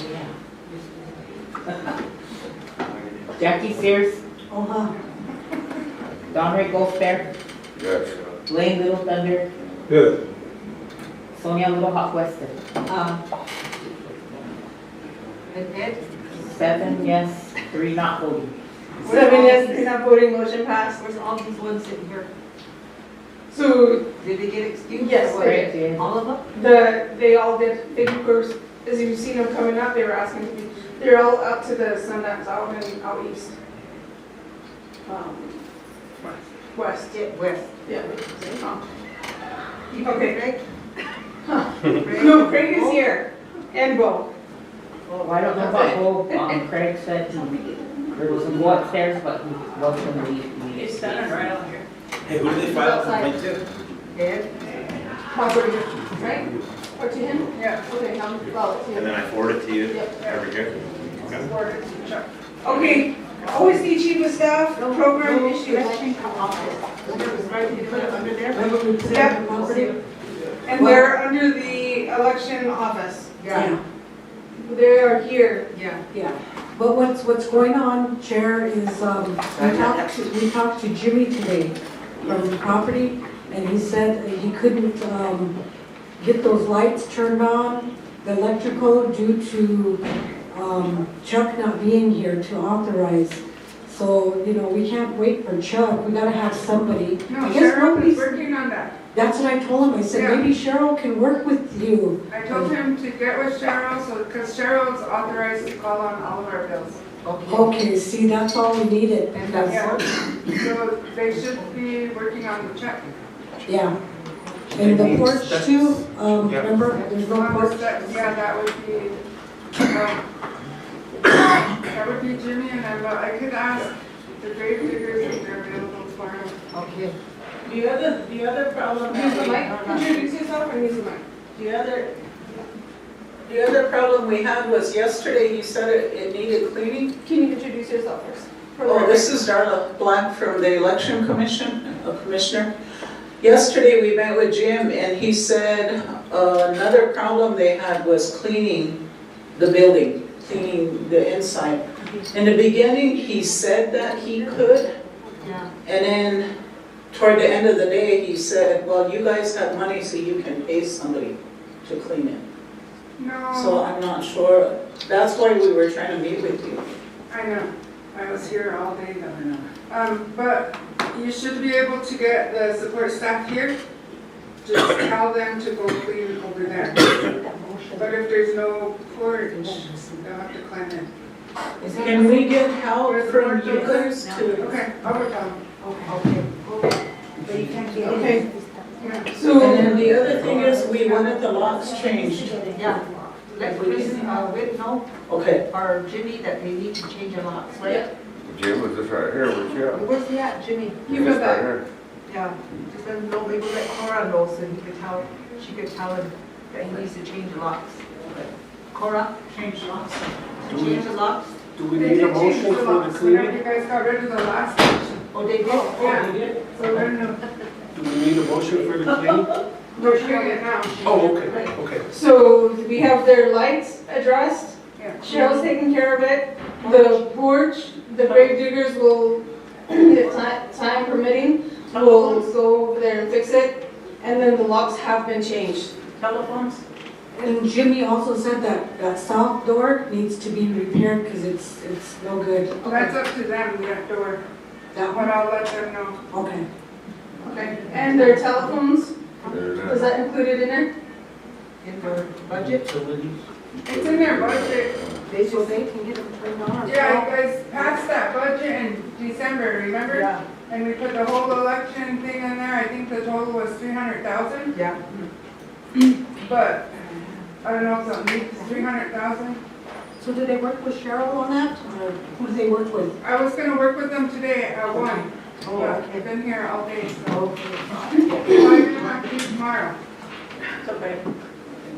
Okay, so that helps with the election commission. Now moving on to the chief of staff, OSD program issues and matters. I know you guys have had a long day, so I'm not gonna take up a bunch of time. What I wanted to give you is budget information. I think that the committee needs to be informed of what's going on. So I'm gonna start out with emergency youth. I do have a grant application that we can use. I've got various funding sources. I've identified 2 grant writers that are gonna come in. It is not closed, we're just revamping. Emergency youth is not closed, so we've got a really good application here that we can break apart into sections and go to different funding agencies. We will be doing that next week. So that, I could give you guys a copy of this. It's really well written. It talks about exactly what we need to do. It's got the budgets in there, goals, objectives, outcomes. Everything's in here, so we don't have to reinvent the wheel. What we need to do is use what we've got, cut and paste it, get the grants in. So Sam says one, we've identified them, so Donnie DeCory is going to be helping me. What's her name? Yeah. So there's a couple that are coming in to help us. So we're going to get this in, so it's not closed. We are just going to revamp, get it cleaned up. I've set property and supply over there. So this is what we're going to do. Having said that, it might not come in as soon, you guys, because you know how grants are. You apply for them now, it might be 8 months before you get them. We do have some money in there, but we do have some recontracting money. So we're going to keep ourselves afloat. We have to look for a really good director, you guys. That is really critical that we look for a good director that can manage multiple grants. It's going to take multiple grants to keep this open and really make it nice. I mean, we'll provide every service. So if you guys want to read through this or you're interested, come to my office and I'll make copies of this for you. But that's the plan. Here, real quick, I did have Lynn email it out to you all, so it is in your email. The only request that came from our committee from previous, I don't believe it was this committee, it was the committee that EYS falls under, is that the age limit be changed from 0 to 18, because right now it's only 13, I believe, correct me if I'm wrong, 13 to 18. But we did ask that because we know that there is a nonprofit that has been coming to the committees asking for help. So we, in that way that we can help, we include the youth utilizing that shelter, and it maybe provide more staff under that 4E program as well. Yeah, so we'll have to look at the various grants and see what's eligible under those.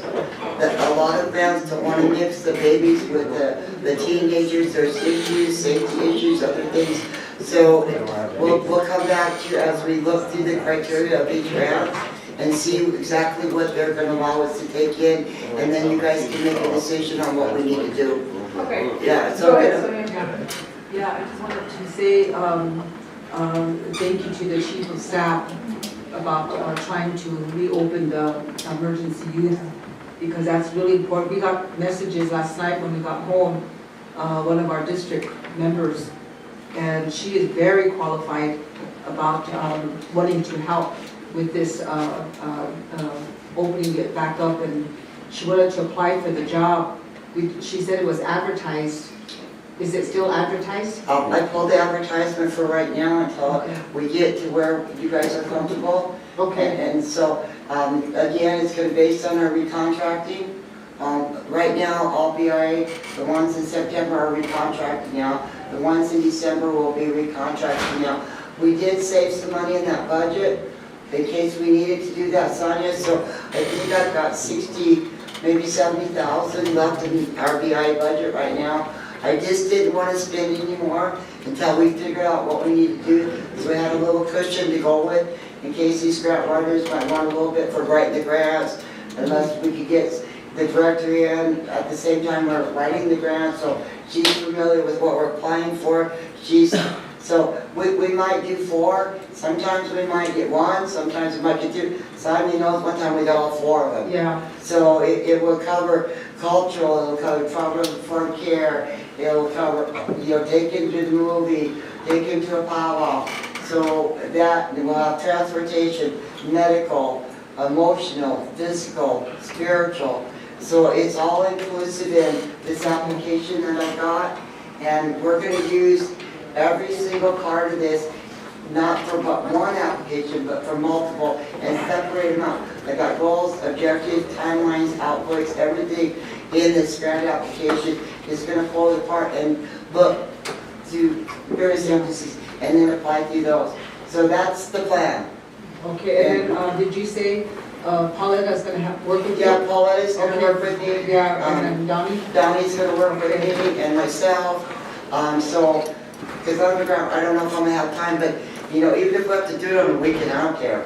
You had a big office, that's a Yeah, I got nice a big- office in there. Yeah. I went in there this morning. That's it. I think, that's really good. I think Pauletta, remembered way back that, yourself and her and I and Juanita Yeah. was the ones that kind of put that policy and all of that together for the emergency youth shelter. So, I'm really glad that you're getting them on board to help you with it. But our district member, she said, I want to apply for that. But now that you said that, we'll just have to wait and see if we get more funding and maybe you'll open that back up for advertisement. I'm gonna come every week.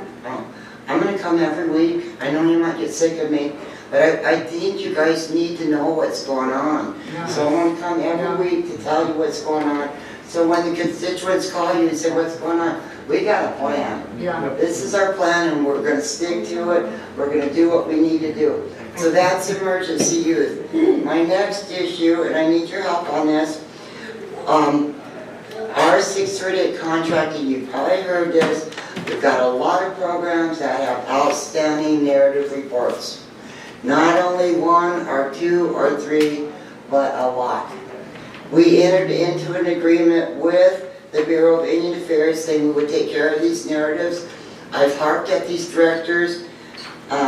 It would appear that they need a little bit of initiative, maybe don't travel, maybe, we're going to give you a month, you're going to get recommended. You have to do these. This is your job. This is the packet, and I can give this to you too. If you look at this, these are the ones that have them in, and they're 100%. You keep going down, we got somebody that's 20%. Means they haven't issued a narrative in 3 or 4 years. It's not just 1 year. So this is imperative that we get these directors, and I wanted to ask you guys what you think should be the consequences of not doing their job and getting their narrative. Because when I harp at it, I'm going to go to committee. I'm going to do this. And if we put some pressure on them and say, hey, you guys stay home and do your job, quit traveling, get these done. It's their job. So I was wondering what you guys would recommend. Ms. Clausen McCullen, I'm the treasurer. Are you putting pen to paper on as far as this is what Lyle, Councilman Weston spoke about, is we have people who are applying for these positions that come with those obligations, and if they're not doing it, maybe they're not quality or fit for those positions, because that's what affects the tribe. So pen to paper helps when we're addressing issues like that. But also maybe some training. I'm not sure when they signed on what the expectations are. So we also want to help our employees. We don't want to excuse behaviors, but identifying steps because they're stepping in there. Yeah. And the other question is, have you pulled all your directors in to sit down and meet with them and let them know what your expectations are? I'm doing it one at a time. I'm pulling directors in. I meet with them. I tell them what their expectations are. I tell them where they're at. If they have not been in that position when these reports were supposed to be done, you get with me, get with contracts, and BIA would say, get something in there. We don't have to do a 10-page narrative. That's not what's being required. What we need to do is get your scope of work, bam, bam, bam, 4 paragraphs, 5 paragraphs. So they're making it a lot more complicated than it needs to be, and I just, so I've talked to you as they come in, I've talked to them, I've showed them where they're at on their reports. I haven't got to them all, you guys, because I just have a recontracting time again, and we did do a plan of action to get these up to, and so one of the corrective actions was in that plan was to get the narratives done. So they've known this for a while. This is not new, but I'm going to enforce it because, you know, we got 22 programs that are 638 contracts, and out of the 22, probably 18 of them are done. So I just wanted to bring that to your attention and let you guys know these directors are not underpaid. They're, you know, some of them have big programs, some have little programs. You know, but it provides a service to the people. So that is, you know, this is critical that these are done. So if you guys got recommendations on how you want to handle this, and I want to tell you right now, because they're going to come in and say, Kim's being mean to me, and Kim maybe do this, but I want you guys to know up front the reason I'm doing that is because it's required. We have to be in compliance with our funding agencies. So that's, I want you guys to know that. Kim, hold on, the treasurer wants to respond to Jackie. This isn't the first time this was brought up. John tried to get people to do narratives before. There are some programs that do quarterly, there's some programs that do annually, and whatever it is, they need to get them done. So, and John tried that, and then instead of complying with his request, they complained to committee. So I think there needs to be an action from committee saying that they need to submit their narratives to the chief of staff, or they will be held responsible. And I think it's going to take Kim listing each one, or having Joe list each one that's due. Yeah. Because several of these directors are new, and several of them did say, well, I didn't work then, so I don't want to do the report. But they need to know that it's still their program, and they're still responsible to report. You're so right. Can you state that motion? What just the treasurer just explained, to hold these directors accountable for these narratives. You know, coming from committee, so we have a paper trail that they are responsible for these narratives. Okay. Is there any other questions, comments? Go ahead, Jackie. I know she, the staff is asking what we're gonna do, but that's not on us. We have a personnel manual that needs to be followed. Yeah. And we don't get into that part of it with there's a table of penalties, and if they're not abiding by that, then that's up to you. You know, we'll support put you in there to work and to follow the policies, so we should be supporting you too. Yeah, and in that motion, can you put it as a motion for support?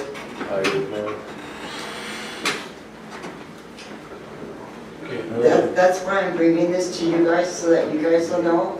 I do realize that we have a policy and procedure manual, and I look at it all the time. I know there's penalties, but what I'm just asking is, when they come in and they say, I'm going to committee, I'm going to say, if you go to committee without my permission, there's an ordinance that is saying that they must come through the chief of staff in order to get on, so you guys hear both sides of the story, because they're going to come in and tell you one side of the story. I'm going to come in and tell you what the regulations and the grant and the budget tells you. That's what I'm going to tell you. So that's where I just wanted to bring up to you guys. All right, okay, we have a motion on the floor. Need a second? What is it? Second by Blaine. On the vote again.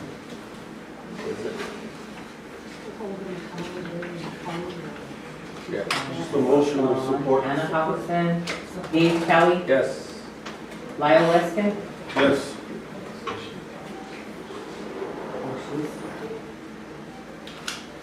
George is chairing, Jackie Sears, Dominic Goldsberg, Yes. Blaine Little Thunder, Yes. Sonia Little Hawk Weston. 6 yes, 1 not voting.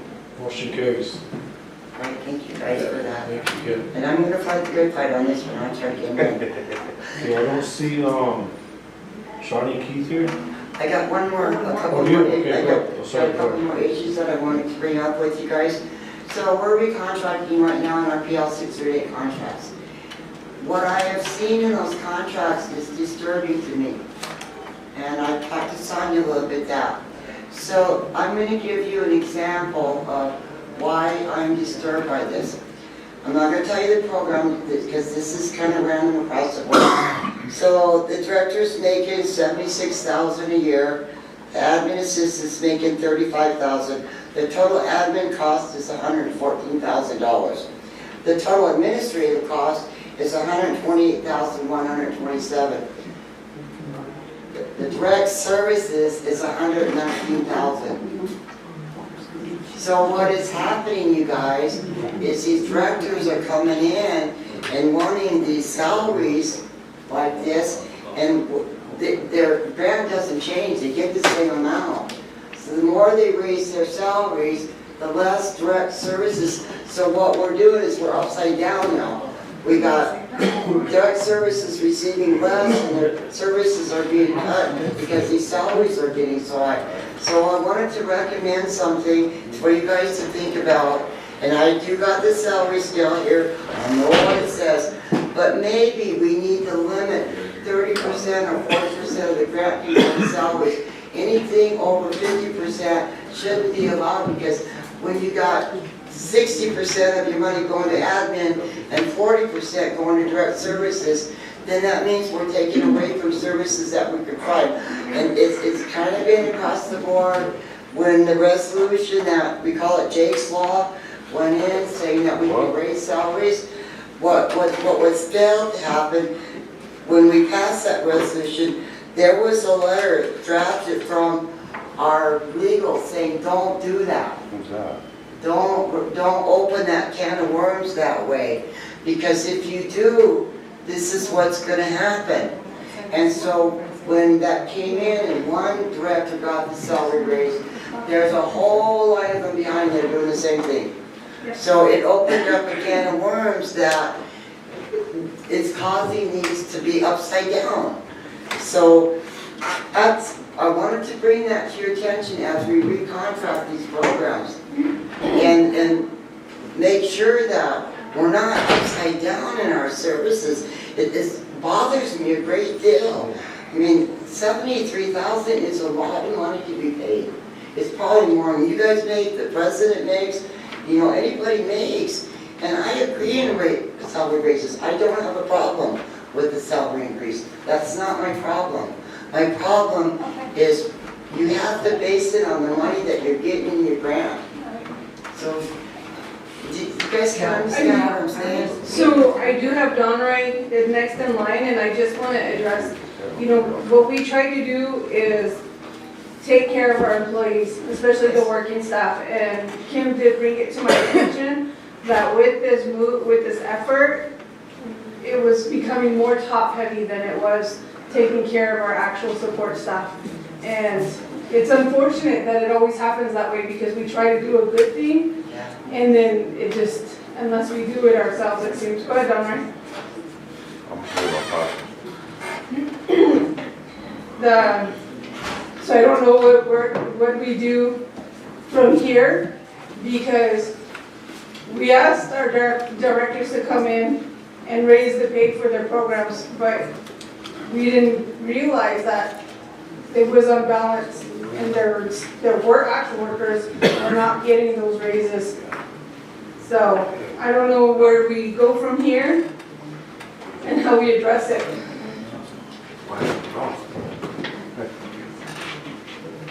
Right.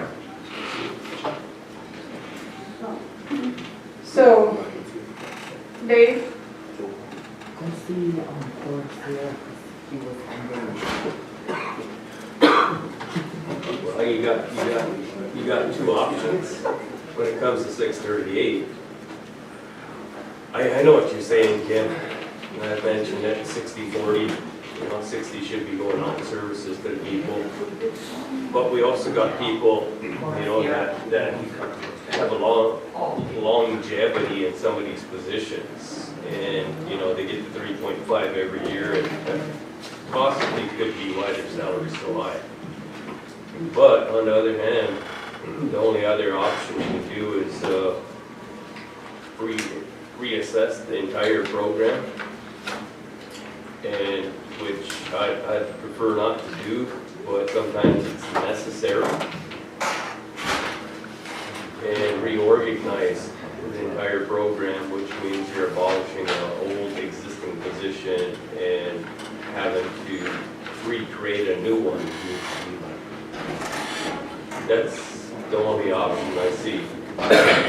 We've done it before. Well, I haven't personally, but the tribe has. I was thinking the easy thing that could be done is, this is a salary scale, you guys haven't seen it, this is what it looks like.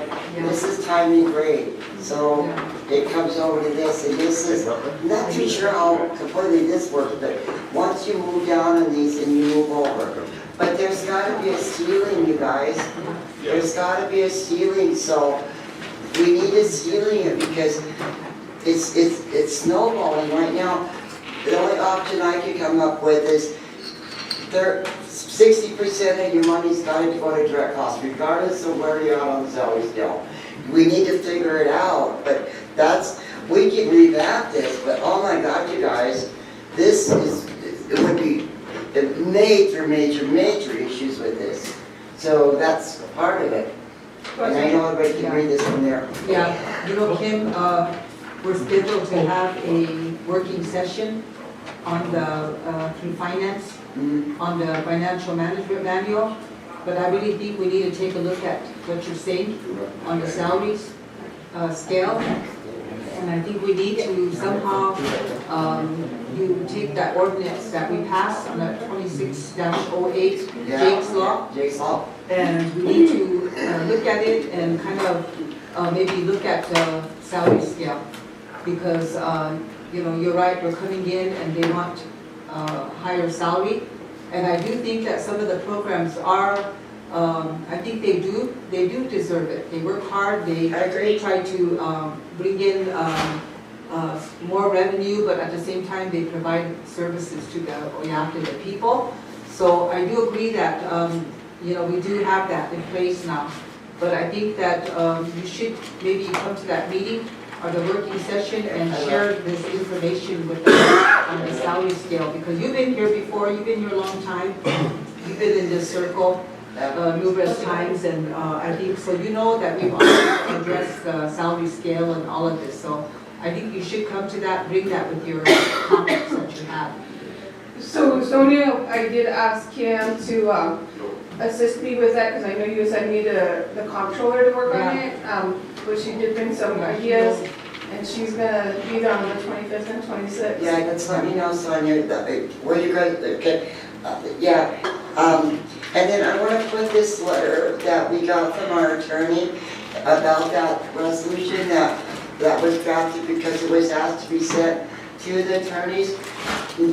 That law was written by that director. It wasn't written by our attorneys or anything, which is a really unusual thing for a director to bring that kind of stuff in. So I wanted you guys to see this and what was said. And maybe if you would have seen it prior to passing that, it would have been done differently. Now, I just got a hold of that myself, you guys. I've been looking around, and so I got that one now. I addressed all that, and I wanted to give you a little bit of information because you guys were talking about assistance in your direct. So I pulled LEAP's budget so you guys can see. Right now we're under 950,000 in the red. In the red? In the red. And I can provide this for you too. So it's scary. how we got this way, but I'm gonna give this to you, and you guys can look at that. So it might be something that you want to address. And then, because it's so late, I just have one final thing that I wanted to bring up to you. You guys talk about corruption and embezzlement at the higher level, you know, at the treasurer, at the higher level. But I want you to know it's happening at the lower level too. It's happening within the programs. Misuse of vehicles, taking groceries home that they bought for a program. This, all kinds of this, they're little things, you guys. They're not these big things, but those little things start adding up. And they need to be, and I will start holding them accountable. When I see pay vouchers coming in where they drove their vehicle, their bill's $952, and it's only one vehicle. It's only for a program of 2 people. So what that's telling me, you can't go out in the field this much. You're using it as your personal program vehicle. And we see these out there, and we know they're out there. That needs to stop. Those vehicles and their charge accounts or whatever are for the people. They're not for themselves. So that those little things like that, they drive me crazy, you guys. Because when Sonia was in there, Jack, you've been there, we never thought of doing stuff like this. But because they've been getting away with it for so long, they're like, oh, nobody caught me doing that. I'm putting another $1,000 on my credit. And then when I see these, and all of a sudden I see the grant, and they're overexpended. Because they're misusing their money. So I just wanted to, I know this is probably not a happy thing to hear from me, but I do want to keep you guys informed. I want to tell you what I'm running into, so you guys know. So I don't want to scare you or anything, but I'm going to address these issues. That's what you guys hired me to do. Whether they like it or not, I am going to use our populace. Oh, and I got one more thing before I get done.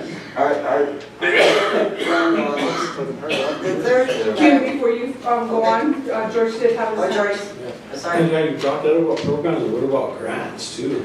It's, you know, it's happening when people are controlling grants, you're looking for that too. Yeah, so that's another thing I wanted to bring up. The travel with some of these programs is just out of control. I mean, every week. And then if I say anything, there was one time, I'm going to mention this, they brought in 40 grant requests, 40 travel authorizations for 40 people to go on a weekend retreat to Rapid. Next time she brought in 22 to go on this meeting. Next time she brought in 9 to go to Hawaii. So do we work on the reservation or do we work off it? I just have issues with it. And when I say no, they get mad. And I'm going to start saying no because I don't like to be yelled at. I really don't like to be yelled at. I don't like to be, you know, I'm not being mean, you guys. I'm not being mean. She is, she's really mean. Yeah, I know. And then I run like hell with them down at me. It's like, but I just think that we have the 5 management manuals that give us the right to create internal controls that allow us to get federal money. When we're violating our internal controls, when we're violating our policy procedures, our financial management, then one of these days, well, it's going to come back in the audit anyway. I mean, so I know I haven't been here very long, but I've been with the tribe for 33 years. And I've ran millions of dollars worth of grants too. And we traveled when our funding agencies requested it, we did those. But to go to conferences, I go to one a year. But if you're not meeting with funding agencies, you're just traveling if you're traveling. And it's just a really bad use of your money. So if you got millions of dollars in your coffer, put it back in direct services then. Put it in direct services. And then I guess I'm going to have to monitor those grants to see what they're putting in travel, $20,000, $30,000, $40,000, $50,000 a year to travel on. So I guess, I got one last thing, and then I'll leave you guys alone. So this is my other problem I'm having. Certain one of our programs have board of directors. advisory boards. And I just want you to know, we have no control at Chief of Staff on the Marijuana Commission on any of those programs.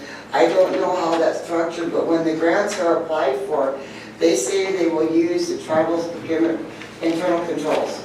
So when they're stepping outside those, and then we have the grant in our name, and something happens because we're not monitoring it, we're gonna have to pay back. So I just wanted to throw that out if you guys did not understand that or know that. There's several programs that have boards. I don't sign their time cards, I don't sign their staff, I don't sign their travel, I don't do any of that. So I don't know if they should be chartered entities, if they're running their own money like that, if the board's overseeing it. So again, I just wanted to bring that up because I've had stuff come across my desk that they want me to sign, but I don't sign any of their other paperwork. Just every now and then something will come and I'm going, is this my program? Am I supposed to be signing this? What's going on? So that, I'm a little concerned about that. So right now I'm not signing anything until you guys tell me what to do about those programs that have boards. Like specifically? Tuahe has a board. Tiwahe employees or travel employees? I don't sign their time card. Okay, the director signs their time card, but I don't sign the director's time card. Who signs the director's time card? Good answer, good question. Is that the president? Vice president. Yeah, vice president. Vice president. Yeah, I don't Is sign it. under, So it's an exception to the rule because all directors, I sign the director's time cards, all of them. So when there's one that's outside that, then it's like, well, who's signing it? yeah. And I just The want tribal employees, yeah, we need to probably get that clarified, because I know Cindy Geico is coordinator over employees, and maybe vice president is also a part of that. But they do have a board. yeah, They do have a board, like you said, yeah. and so they oversee the Tiwahe grant. And they do, yeah. They also hire their employees, so they submit a job description to personnel. Personnel takes it out for advertisement, then it goes back out to Hawaii to select the employees. So we don't select any of the employees.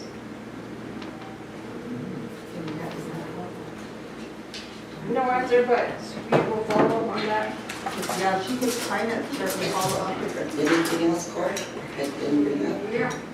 Oh, yeah. Yeah, I kind of brought a little bit on the app and their budget.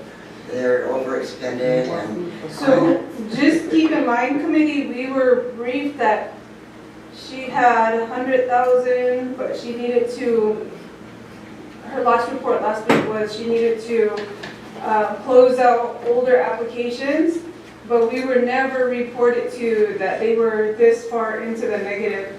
She also reported to you guys that she got her summer grant, Yeah, but that hasn't come in yet. yeah, and I think we need to maybe give her time to come in and report, because she is at the Sundance. Yeah. I do know that she's at the Roundtable Sundance. So I I need to just- give her time to come in, or maybe meet with you and Yeah. go over that. I just wanted to tell you guys, because earlier you were talking about the requests you're getting from your districts and stuff. You know, and normally, you know, this is what would cover it, you know, for the summer months, but mostly it's electricity in the summer. But in the winter months, we'll go through and do the allocations, you know, and there's so much each family gets, but I know it's really difficult because the districts aren't getting allocations and they're relying on our federal programs to try to provide that. But sometimes the need is greater than the money we get in. Kim, Okay, go ahead, Jackie. is this the only funding source that she gets, or is there another one? Because she did tell us that she had funding for other things. I don't know all that right now, Doc.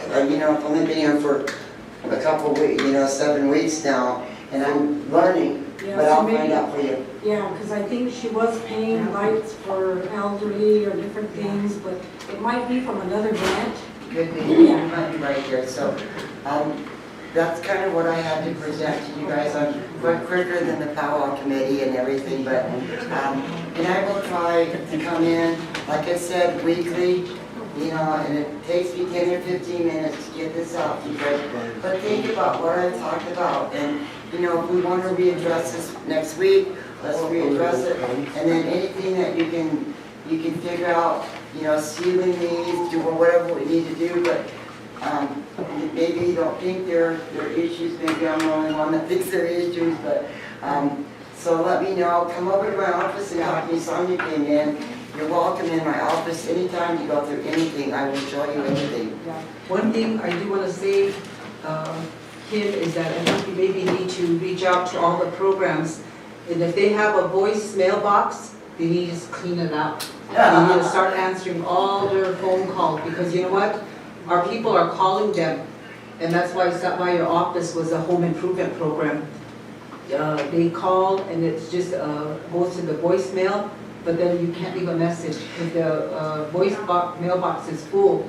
And so I think you need to get out to the to let all these directors know that if they have a voice mailbox, they better clean it out. Well, answer those calls. You know, start deleting messages, because what's the use of having that if you're not going to do that every day? well, I got a kind of a beef over phones anyway. So most of our programs have cell phones that we pay for. Yeah. They're under us. So those, I have listed them with their office, with their cell phone number too. You can't get them at the office, call that cell phone. That is for business use and business use only. Yeah. And I guess the other thing is that the misuse of cell phones, of sitting on it, watching movies, doing whatever they want when they're supposed to be at work, that needs to stop. And the directors need to get on their staff and tell them, you can't open that cell phone, but for your break, for lunch, or for other, if it's business, it's a different thing. But if you're watching YouTube and we're paying you to do it, that needs to stop. Yeah. I believe that's in the policy. Yeah, it is. And then also, the secretary did remind me, I believe the motion was made for the chief of staff to be a part of the weekly meetings to give an update. Okay. That'd be good. So that should be done. Is that all you had, Josh? Yeah, that's all. And like I said, it's FYI. Yeah. If you want anything, copies, it's here. You can come over and copies anytime. And if you just want to visit with me, come on over anyway. I drink cold tea, so bring tea with you. And the secretary will let you those dates. Okay. All right. Thank you. So moving on, we have the OST Veteran Shelter. I did request for this to be put on because we do have that $146,000 that we need to pay. We have not identified where we're going to pay for it from. Go ahead. I think we can use that bond surplus to pay that off. Okay. The rest of it. Because I think that's a priority over everything else, because otherwise that shelter will not be open. Correct.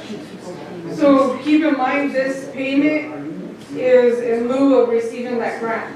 So the recommendation is to use the remainder of that bond surplus. That would be a motion in here. Go ahead.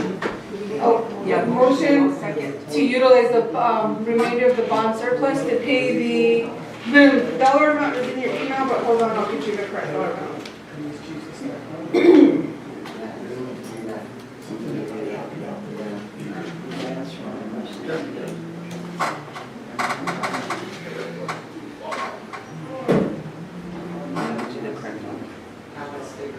Yeah, oh, you mean when I do that,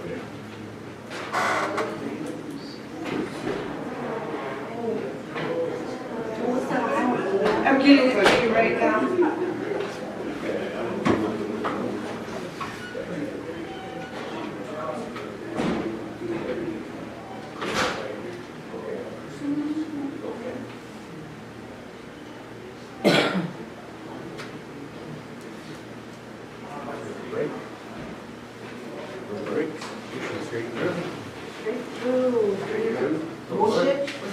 Yes, I'm just getting the dollar amount, the correct dollar amount. It's in my email. I'm all hungry. I know, I'm hungry too. Sorry.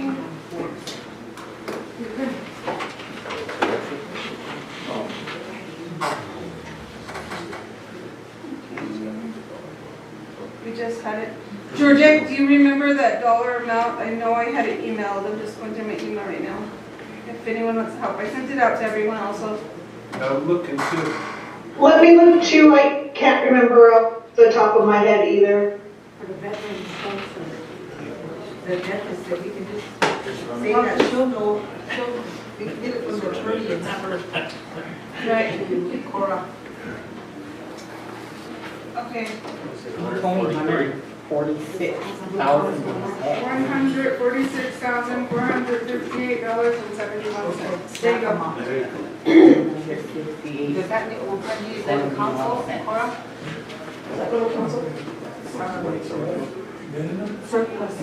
I don't think there's time for it to go to council because we already got an extension. Okay. Yeah, it's requested twice. Yeah. The 2,416 we already paid, or she has the check because we made it to the VA for that already.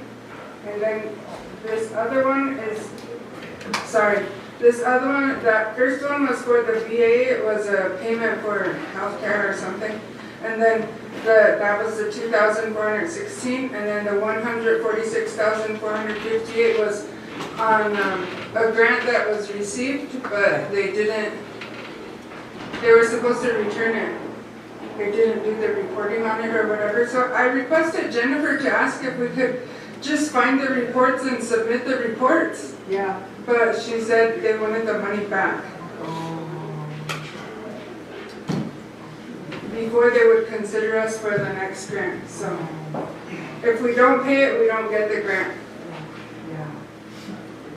So we have a motion and a second on the floor to be paid from the bond surplus funding. And that's just motion that don't need to go anywhere. Okay. It's like returning money that we already got. I put, for OHT treasurer's recommendation as a priority. Yeah. Dave Kelly, Yes. Lyle Weston, Yes. George Dreamer Jr., Yes. Jackie Sears, Blaine Little Thunder, Sonia Little Hawk Weston. Call for vote. 5 yes, 2 not voting. 5 yes, 2 not voting, motion passed. Thank you, committee. That will take care of a bill, and keep in mind, we did send that to the internal, the IG as well for investigations of where those funds went. Next, we have the proposed ordinance to amend ordinance number 92-13 to increase business permit fees. Mr. Palmier, this was Dave's item. I think this is a good move forward in updating our records. And it was already voted on, but they have to bring it back. Yeah. So this was voted on and we're going to bring that. So good afternoon, committee. Hope you all got the amended ordinance. I think Georgette sent that to everybody. It just has what was on there with strike throughs and the changes of what we would move them up to. I have the car like this. This goes with 9213. I did that this morning, broke it down in my class and passed it up. And so this is just my working documents, but I think it'll help you guys a little bit. I'll pass these on.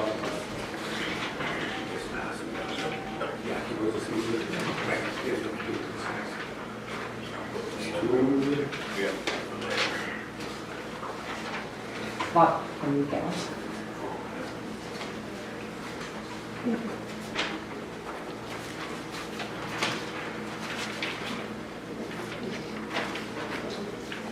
And so like I said, this is just my working documents. I put this together this morning.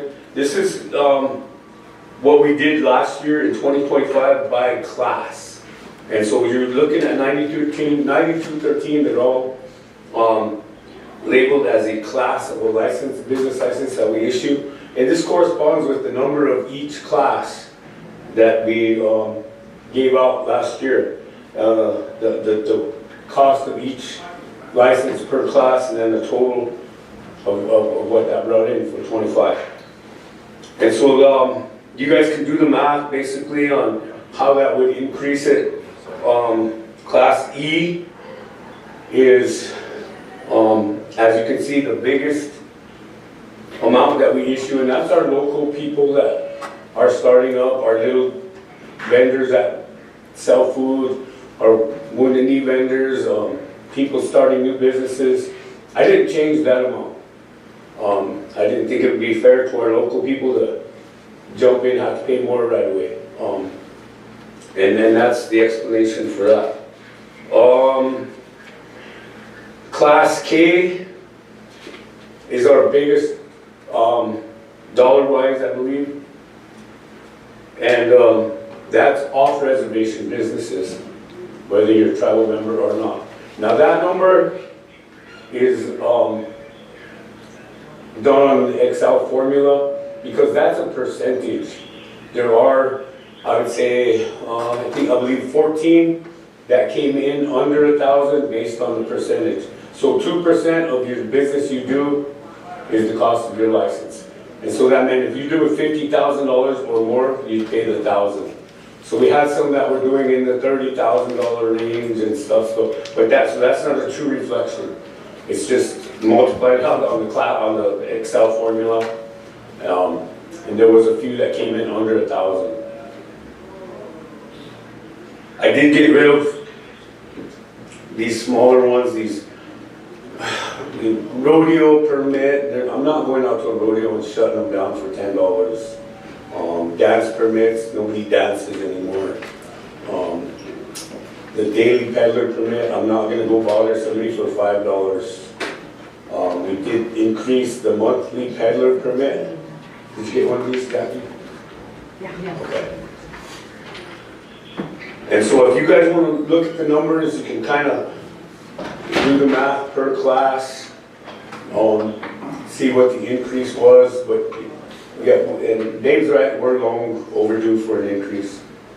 And so this 9213, I drafted this when I was 26 years old. And now my age is reversed those two numbers. Go ahead, Jackie. So when will this take effect? The new year or? Ideally, I would like to have it take effect January 1st, just because in any jurisdiction where you're assessing taxes or fees, you don't boom, hit them right there and say this is in effect. You give them time and planning, and so we can, if it's passed this way, or if you guys want to make changes, whatever, we'd have time to notify the businesses of upcoming changes by email or letter or whatever, but I don't want it to be effective when it's passed. Yeah, that's what my concern is. Yep. I just don't want to. Yeah, so we're halfway through the year now. If we go January 1st, I believe that's plenty of time. I'll make that change. Go ahead, George. Thank you, Chair. So, Bob, I don't know if you got that action. Recently, we had a member doing a violent crime, and he had a business license. There was a motion to jerk it. So, is there anything in there that could state, if you have any violent charges on you, or something like that, your license could be revoked by the tribe because. There is another ordinance. I think it's 1717 that I talked about that I would have to follow. There would probably have to be some changes in there, but as to that particular incident, I mean that's a criminal matter. I don't believe that. And we're talking about Pass Creek area. Yeah, I think that's a criminal matter. I mean, and I think we should keep those separate. It had nothing to do with his business as far as operating the business, but there are clauses in that 1717 that state reasons that we can revoke your license. Okay. And you'll be setting up the town halls or posting informationals to businesses? We will, yeah. So it wouldn't be like a town hall. Mostly, as you can see, the guys that are going to be affected are off-reservation businesses that come here. But so we will notify them by mail or email. Okay. And Georgia, you got it to be effective starting 1 January 2027?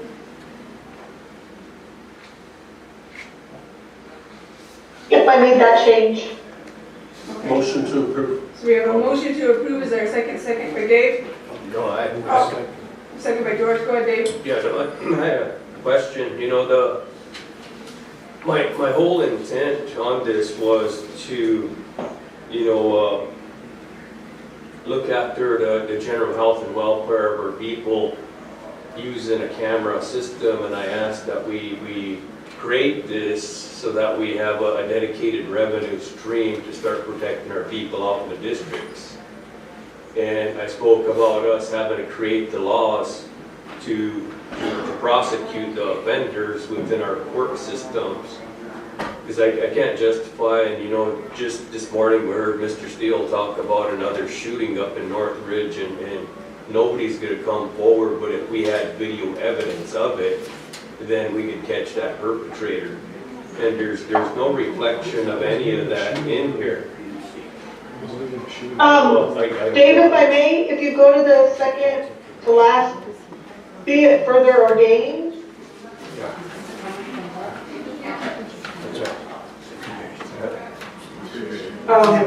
It states, be it further ordained that the additional funds received due to the increase in business licenses shall be, and I'll change that, I said used, allocated, I'll get rid of used, allocated to obtain and maintain a camera system for the Oglala Sioux tribe to improve community safety and benefit the general welfare of the Oyate. Would you like it to read different? No, that's good right there. But, I also wanted to have a restricted account for this dedicated money. And I understand Bob's gonna need some because you're gonna have to implement this.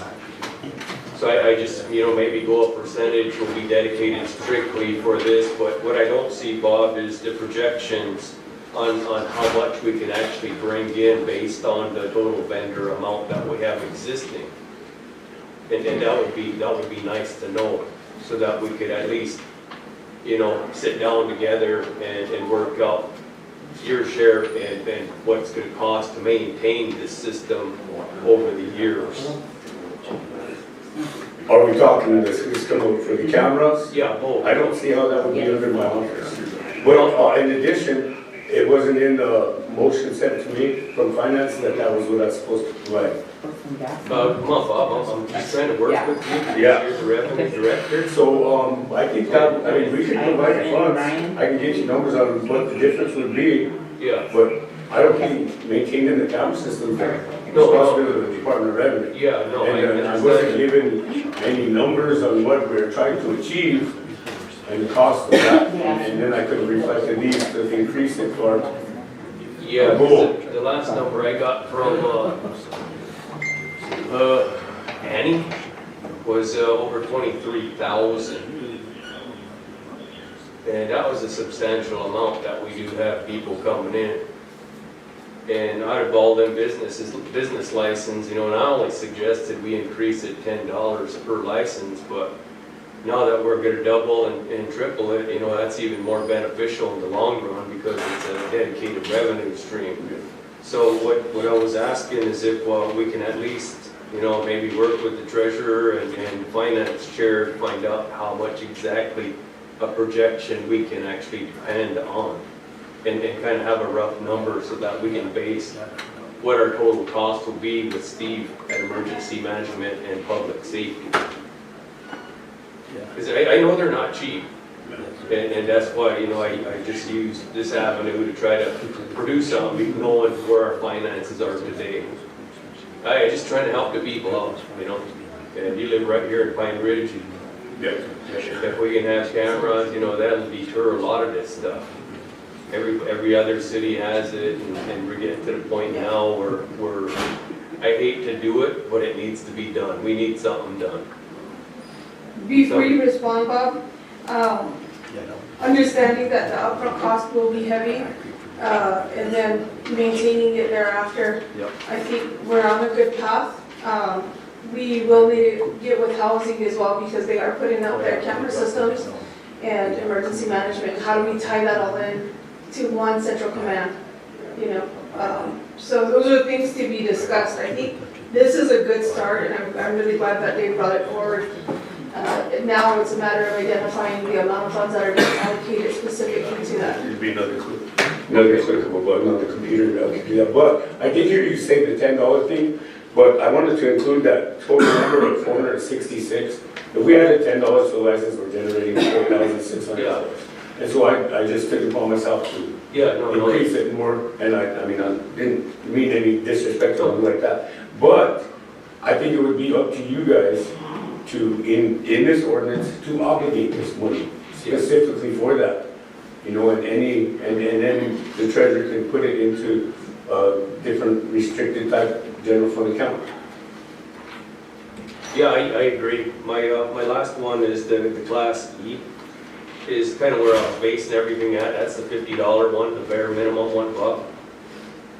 You know, I'd be suffice if we was okay with at least going 75. Because that one hasn't moved, and pretty much everything else has doubled and tripled on your red lines. But that one, I think we could actually move up. So if you guys would be okay with that. Yeah, so committee, we can add $25 to that, and that would, I'm okay with it. It is Yeah. $25 for the year. I just wanted you to know who that was being applied to then. Yeah, so. So, Georgette, did you get that? Class E. Class E, Class E will move to $75. correct. Yep, I got that. And then am I adding then that the treasurer shall create a separate account, dedicated account A restricted, to, Restricted account. for the restricted account for the additional funds? correct. Okay, That'd be my motion. And is there such a second, Dave? Yes, I'll do that. Just one more. Go ahead, Jackie. Maybe I missed it, I stepped in late, but what about like, Bob, for like our people that are just doing these sales, these, you know, small sales here and barely getting by? So, yeah, thank you for that. Because now I just thinking, there's in the definitions of what a monthly vendor is, and then since this was written, you are not, in the definition that we use with our Department of Revenue for the state of South Dakota, which we've agreed to follow, if you are doing business 3 times a week, you are a business. Anything less than that, you're not a regular business. And that's why I treat most of these people over here. If they're coming to do yard sales, sell their clothes, I don't bother them at all, unless it's a non-member. Then I kind of go and harass them a little bit. And so, maybe we look at the definition of conducting business too, Georgette. Are they, what class are they here? I'm here, yep, Okay, I'm so- here, yep. They would be,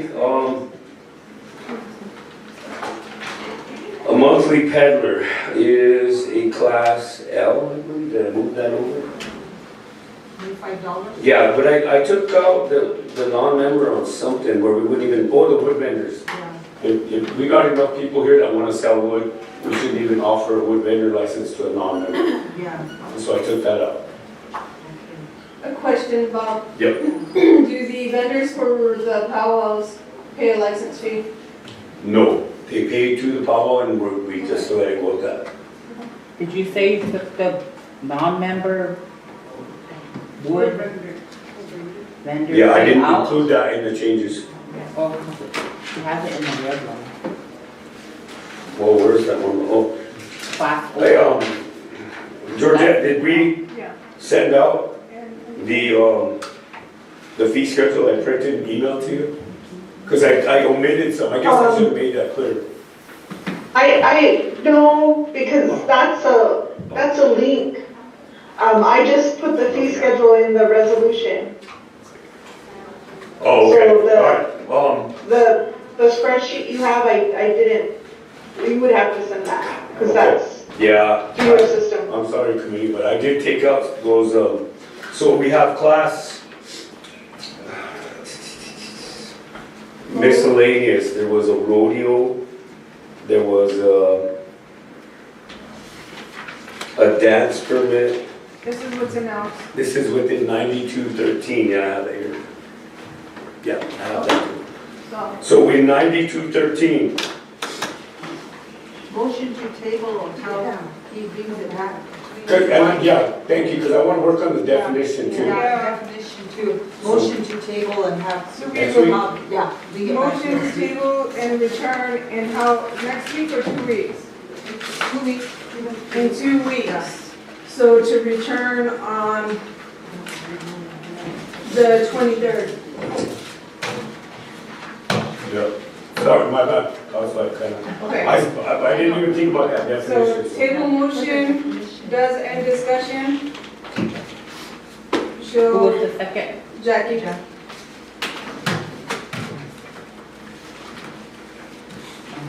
Dave Kelly, No. Lyle Weston, Yes. George Dreamer Jr., Yes. Jackie Sears, Dwayne Little Thunder, Yes. Sonia Little Hawk Weston. 5 yes, 1 no, 1 not voting. 5 yes, 1 no, 1 not voting, motion passed. So on the 23rd. Gotcha. Okay. Next item, number 11, Lakota Children's House Women's Leadership Camp request. Ms. Nelson is here and has been here all day, so. I did let her know that this was gonna go up with Cora, with the funding. Remember, we said the rest of the funding, but she wants to address us. Okay. I did talk to her, but I've only been helping 500 with activities, and there's 25 young women and their families in this project. Yeah. Yeah. Yes. This part. Diane Chiakampi, Donna Yahipiki Pilamayaya. Diane Wawashi Chanupi Cha Wopila and Chichiapi. Dusty Nelson Machapi Nawazia Haha Otuahe Lel Matum Nalel Imachale. My name is Dusty Nelson. I was born and raised here. I am bringing a request for a young women's leadership camp in the Black Hills. I've organized this camp for 6 years and I've been able to procure funding from outside sources. We serve up to 75 and 100 people and a lot of families each year. The majority of them being from Rapid City, Pine Ridge, Wounded Knee, and Oglala. And I know there are similar efforts, but like Councilman Dreamer said, the need is so great because our population is large.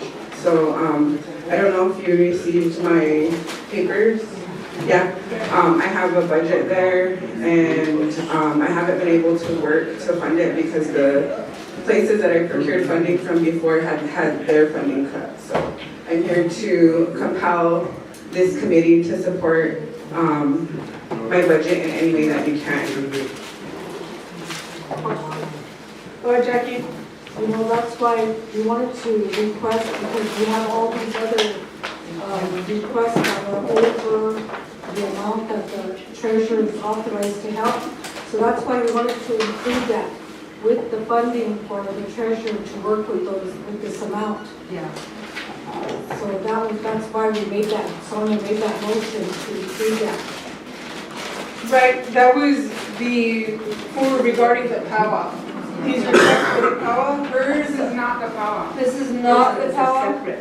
This is, But their motion was to include the other requests on the agenda, and that was this one. I thought it was the ones for the powwow. Yeah, it's, can you read the motion? Just the ones for the power, I thought. Or that had to do with the power. Remember, Charity even said it, all the other requests on the agenda. That was with the understanding that it was just the powwow, but I knew hers was separate. Because it does state August 19th through the 23rd. What does that motion read? That, and I apologize, that's how I understood it too, that it was only regarding powwow. Because her request is $24,500.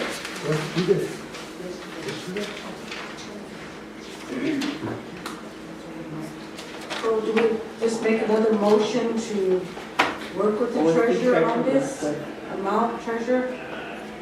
I believe she would. Because she's only authorized to go up to 500. 500. That's why. Can the youth affairs assist with something in that as well? I was just gonna say that right for you, then, Jackie. But is this all youth or?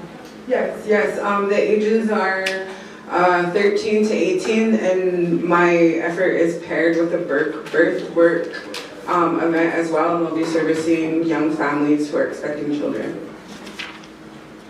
So I was gonna recommend if she's, have youth committee next Friday, not this Friday, but next Friday. And we could possibly go from that and then help you out with something on this. So if you wanna forward this to the youth committee and do it that way, They meet on next Friday. Will I be able to zoom in? yeah, you can zoom in. If I cannot zoom in, I'll send a representative. Tyler Starr comes out as my main mentor, so I'll have her step in for me if I'm not able to come. Okay. Okay. Okay, so the motion is to refer it to youth affairs to see what you can help with? Okay. And second by Sonia. Go ahead. Yeah, let's say OLN release request.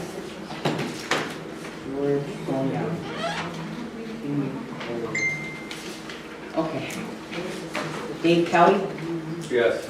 Lyle Weston, Yes. George Streamer Jr., Yes. Jackie Sears, Blaine Little Thunder, Good. Sonia Little Hawk Weston. 6 yes, 1 not voting.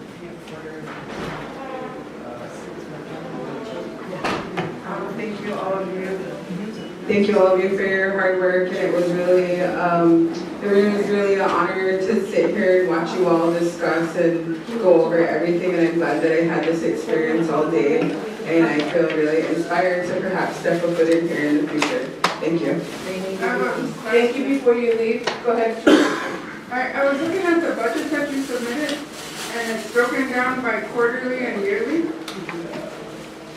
The total for quarterly is like 25. What are the stuff you get? 3750, and 9 would be 500.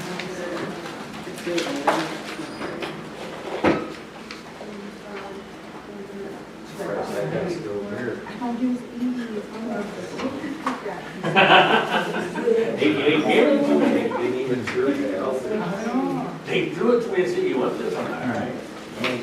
For a quarter, it's 6,125. You know, it would save us money and buy them time to raise more money if the finance approved a quarter and the youth approved a quarter. I'll motion that, Carl. Okay. If we can make a motion to approve a quarter. 6,500. 6,500? How much? 6,125. Okay, 6,100 and what, 25? Yes. Yes.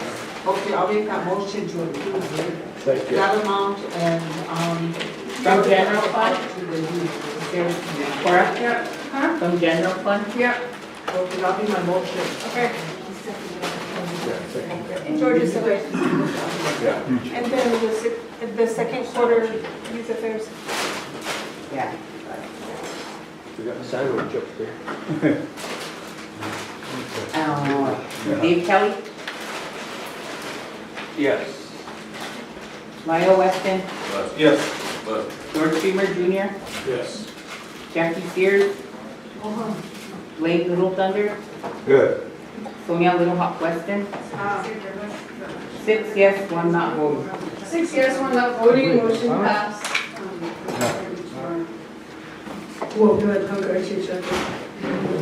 Okay, thank you, committee, for that last item. School close assistance. Motion, there was a discussion, so Jackie brought this good point up that we're reducing to 9 members next admin, if we could, put that in the budget and come in future for them or something, because I understand it goes both ways, parents gotta be responsible, but again, there's parents that don't even have the job to, kids, unfortunately, kids gotta go to school, most of those schools. But, you know, in the future, if we could just still, like, I just wanna put out there discussion, if there's any input, if not, that's fine, but, you know, just for the future, so we don't have this problem no more. It should be one or the other, or never, you know, so that's just my input on it. I don't know if the committee has any input, I think that's a good idea. If we're cost saving with the 9 members, then, and we say the money is for the people, that's a good way. And it helps provide for planning rather than jumping right into it, finding funding. I like that's how we should be operating and being proactive. And I appreciate that. I think she equated it to 1.6 million, and previously this came about with ARPA monies when we had all that additional funds. But because of payments that had to be made, we weren't able to afford that. And then we still have not put aside a reserve account to start making payments on that restructuring loan that's gonna start next year.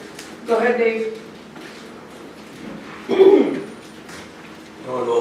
No offense, but I respectfully have to disagree.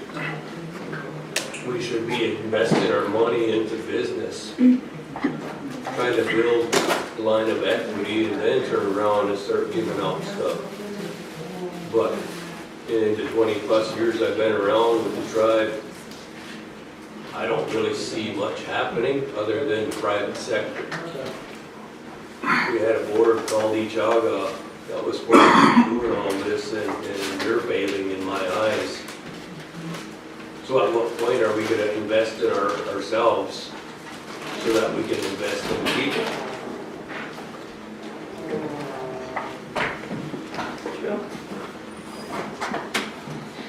Also a valid point. Go, Jackie. You know, a lot of us are, sit on economic business development, and that's the same thing I was thinking about, Ichaga. We haven't really seen much of any kind of development or plans coming forward. But we also have the need for small business people to start businesses. And we haven't seen that really, supporting them to start businesses, because that's what it's about. No, we're not experts in business, but we're here to support them. But I think there's resources here. We have financial services, we have small business loans that can be done and made. And maybe that isn't getting out to the public. Maybe the people out there want to. I said, you have Lakota Fund that does training, they do all this stuff, and I think we just need more people to have access and knowledge of what's out there.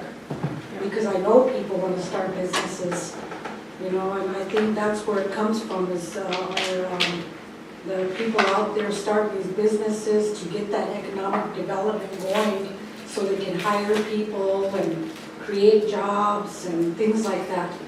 And we always talked about factories to bring something in, and it's always talk, but we just can't seem. We had people traveling to go look at a factory somewhere, and they come back, and nothing became of anything. Get shot down. Yeah, get shot down, or it just doesn't pan out for some reason. But I think getting resources out there to the people in education of where they can go might help with small business, or getting jobs going here on the reservation. Not to put our PR on the spot, but I think that's exactly what we hired the PR for, because it's not just for the council, but for informational. I know I did my part there, yes. I did my part in notifying as many as I can on our Veterans Hour and our Veterans meetings, but it would be good if you can get with our programs, and it's for the PR, to get information out to the people, services that are provided to them, our education, our Johnson O'Malley, our, what's the other one that works together with her? Job placement, the education, all of that is information our people can use, and that's what we're asking to give to the people, is all their, where they can go to get it, financial management, all I that. just received that in my email, Okay, of what education committee and what every programs, like in each committee, are under what their umbrella, or their oversight committee is. so we're looking at you to get that out there. Okay, I got it. You should meet with Courtney too and get the SSBCI information out. Okay. Go ahead, George. Yeah, I'm glad you brought that up, Cora. Can we get an update on that? Because, I mean, when she gets, I thought she had a deadline to get, and then did she reach that deadline yet? And you know what's going on with it? Because I'd like to get an update. I know these small businesses out there that can get an update too. Yeah, I haven't been following her thing. I know you guys hired a technical assistant and then someone to help write business plans or something. Someone to train, someone to help write business plans. And then she said she had, how many, Dave? 26 people? Applicants, Courtney? Yeah, she met the quota. Yeah. People that already applied. So they had already applied, she was doing the training and business plan writing, and then they have to get the loan from somewhere, First National Bank actually. We tried to work with Lakota funds, but Lakota Federal Credit, but they wouldn't do it. Okay, yeah, because First National Bank, that's, I'm pretty sure they should help everybody because that's where all our money goes to from our reservation. And a bank over there ain't benefiting us here, you know, so at least they can step in and help out our local small businesses in that way too, so I hope they do. Yeah, Rick was pretty excited about getting it going. Okay. I think that concludes our agenda. I have a comment. Go ahead. You know, I'm always talking about revenue sources. Ichaga, it was a great ordinance. There was a great plan. We passed the UCC, then we passed Ichaga, and we had so many ideas with it, but our biggest mistake was hiring current business owners or putting current business owners into that board because they didn't want competition. And the only way we're going to have successful businesses is if the people who are running them are invested in them. So this SSBCI thing is I think it's the best thing that could happen to us. And I hope there's so many people who utilize it, but I think, you know, every time we talk about revenue, we talk about Ichaga. And every time we talk about Ichaga, everybody says nothing is being done. So how come you guys never actually address them? Or do something with that ordinance? We asked for it to be brought to EBND. It's a matter of putting it on EBND. Maybe the vice chair put it on. Yeah, On there. I think at this point, yeah. No, there was a motion made to get a new board for Ichaga. All of that, but it's being ignored. Okay. James came in. No, I will right now. Yeah. Gary was working on a feasibility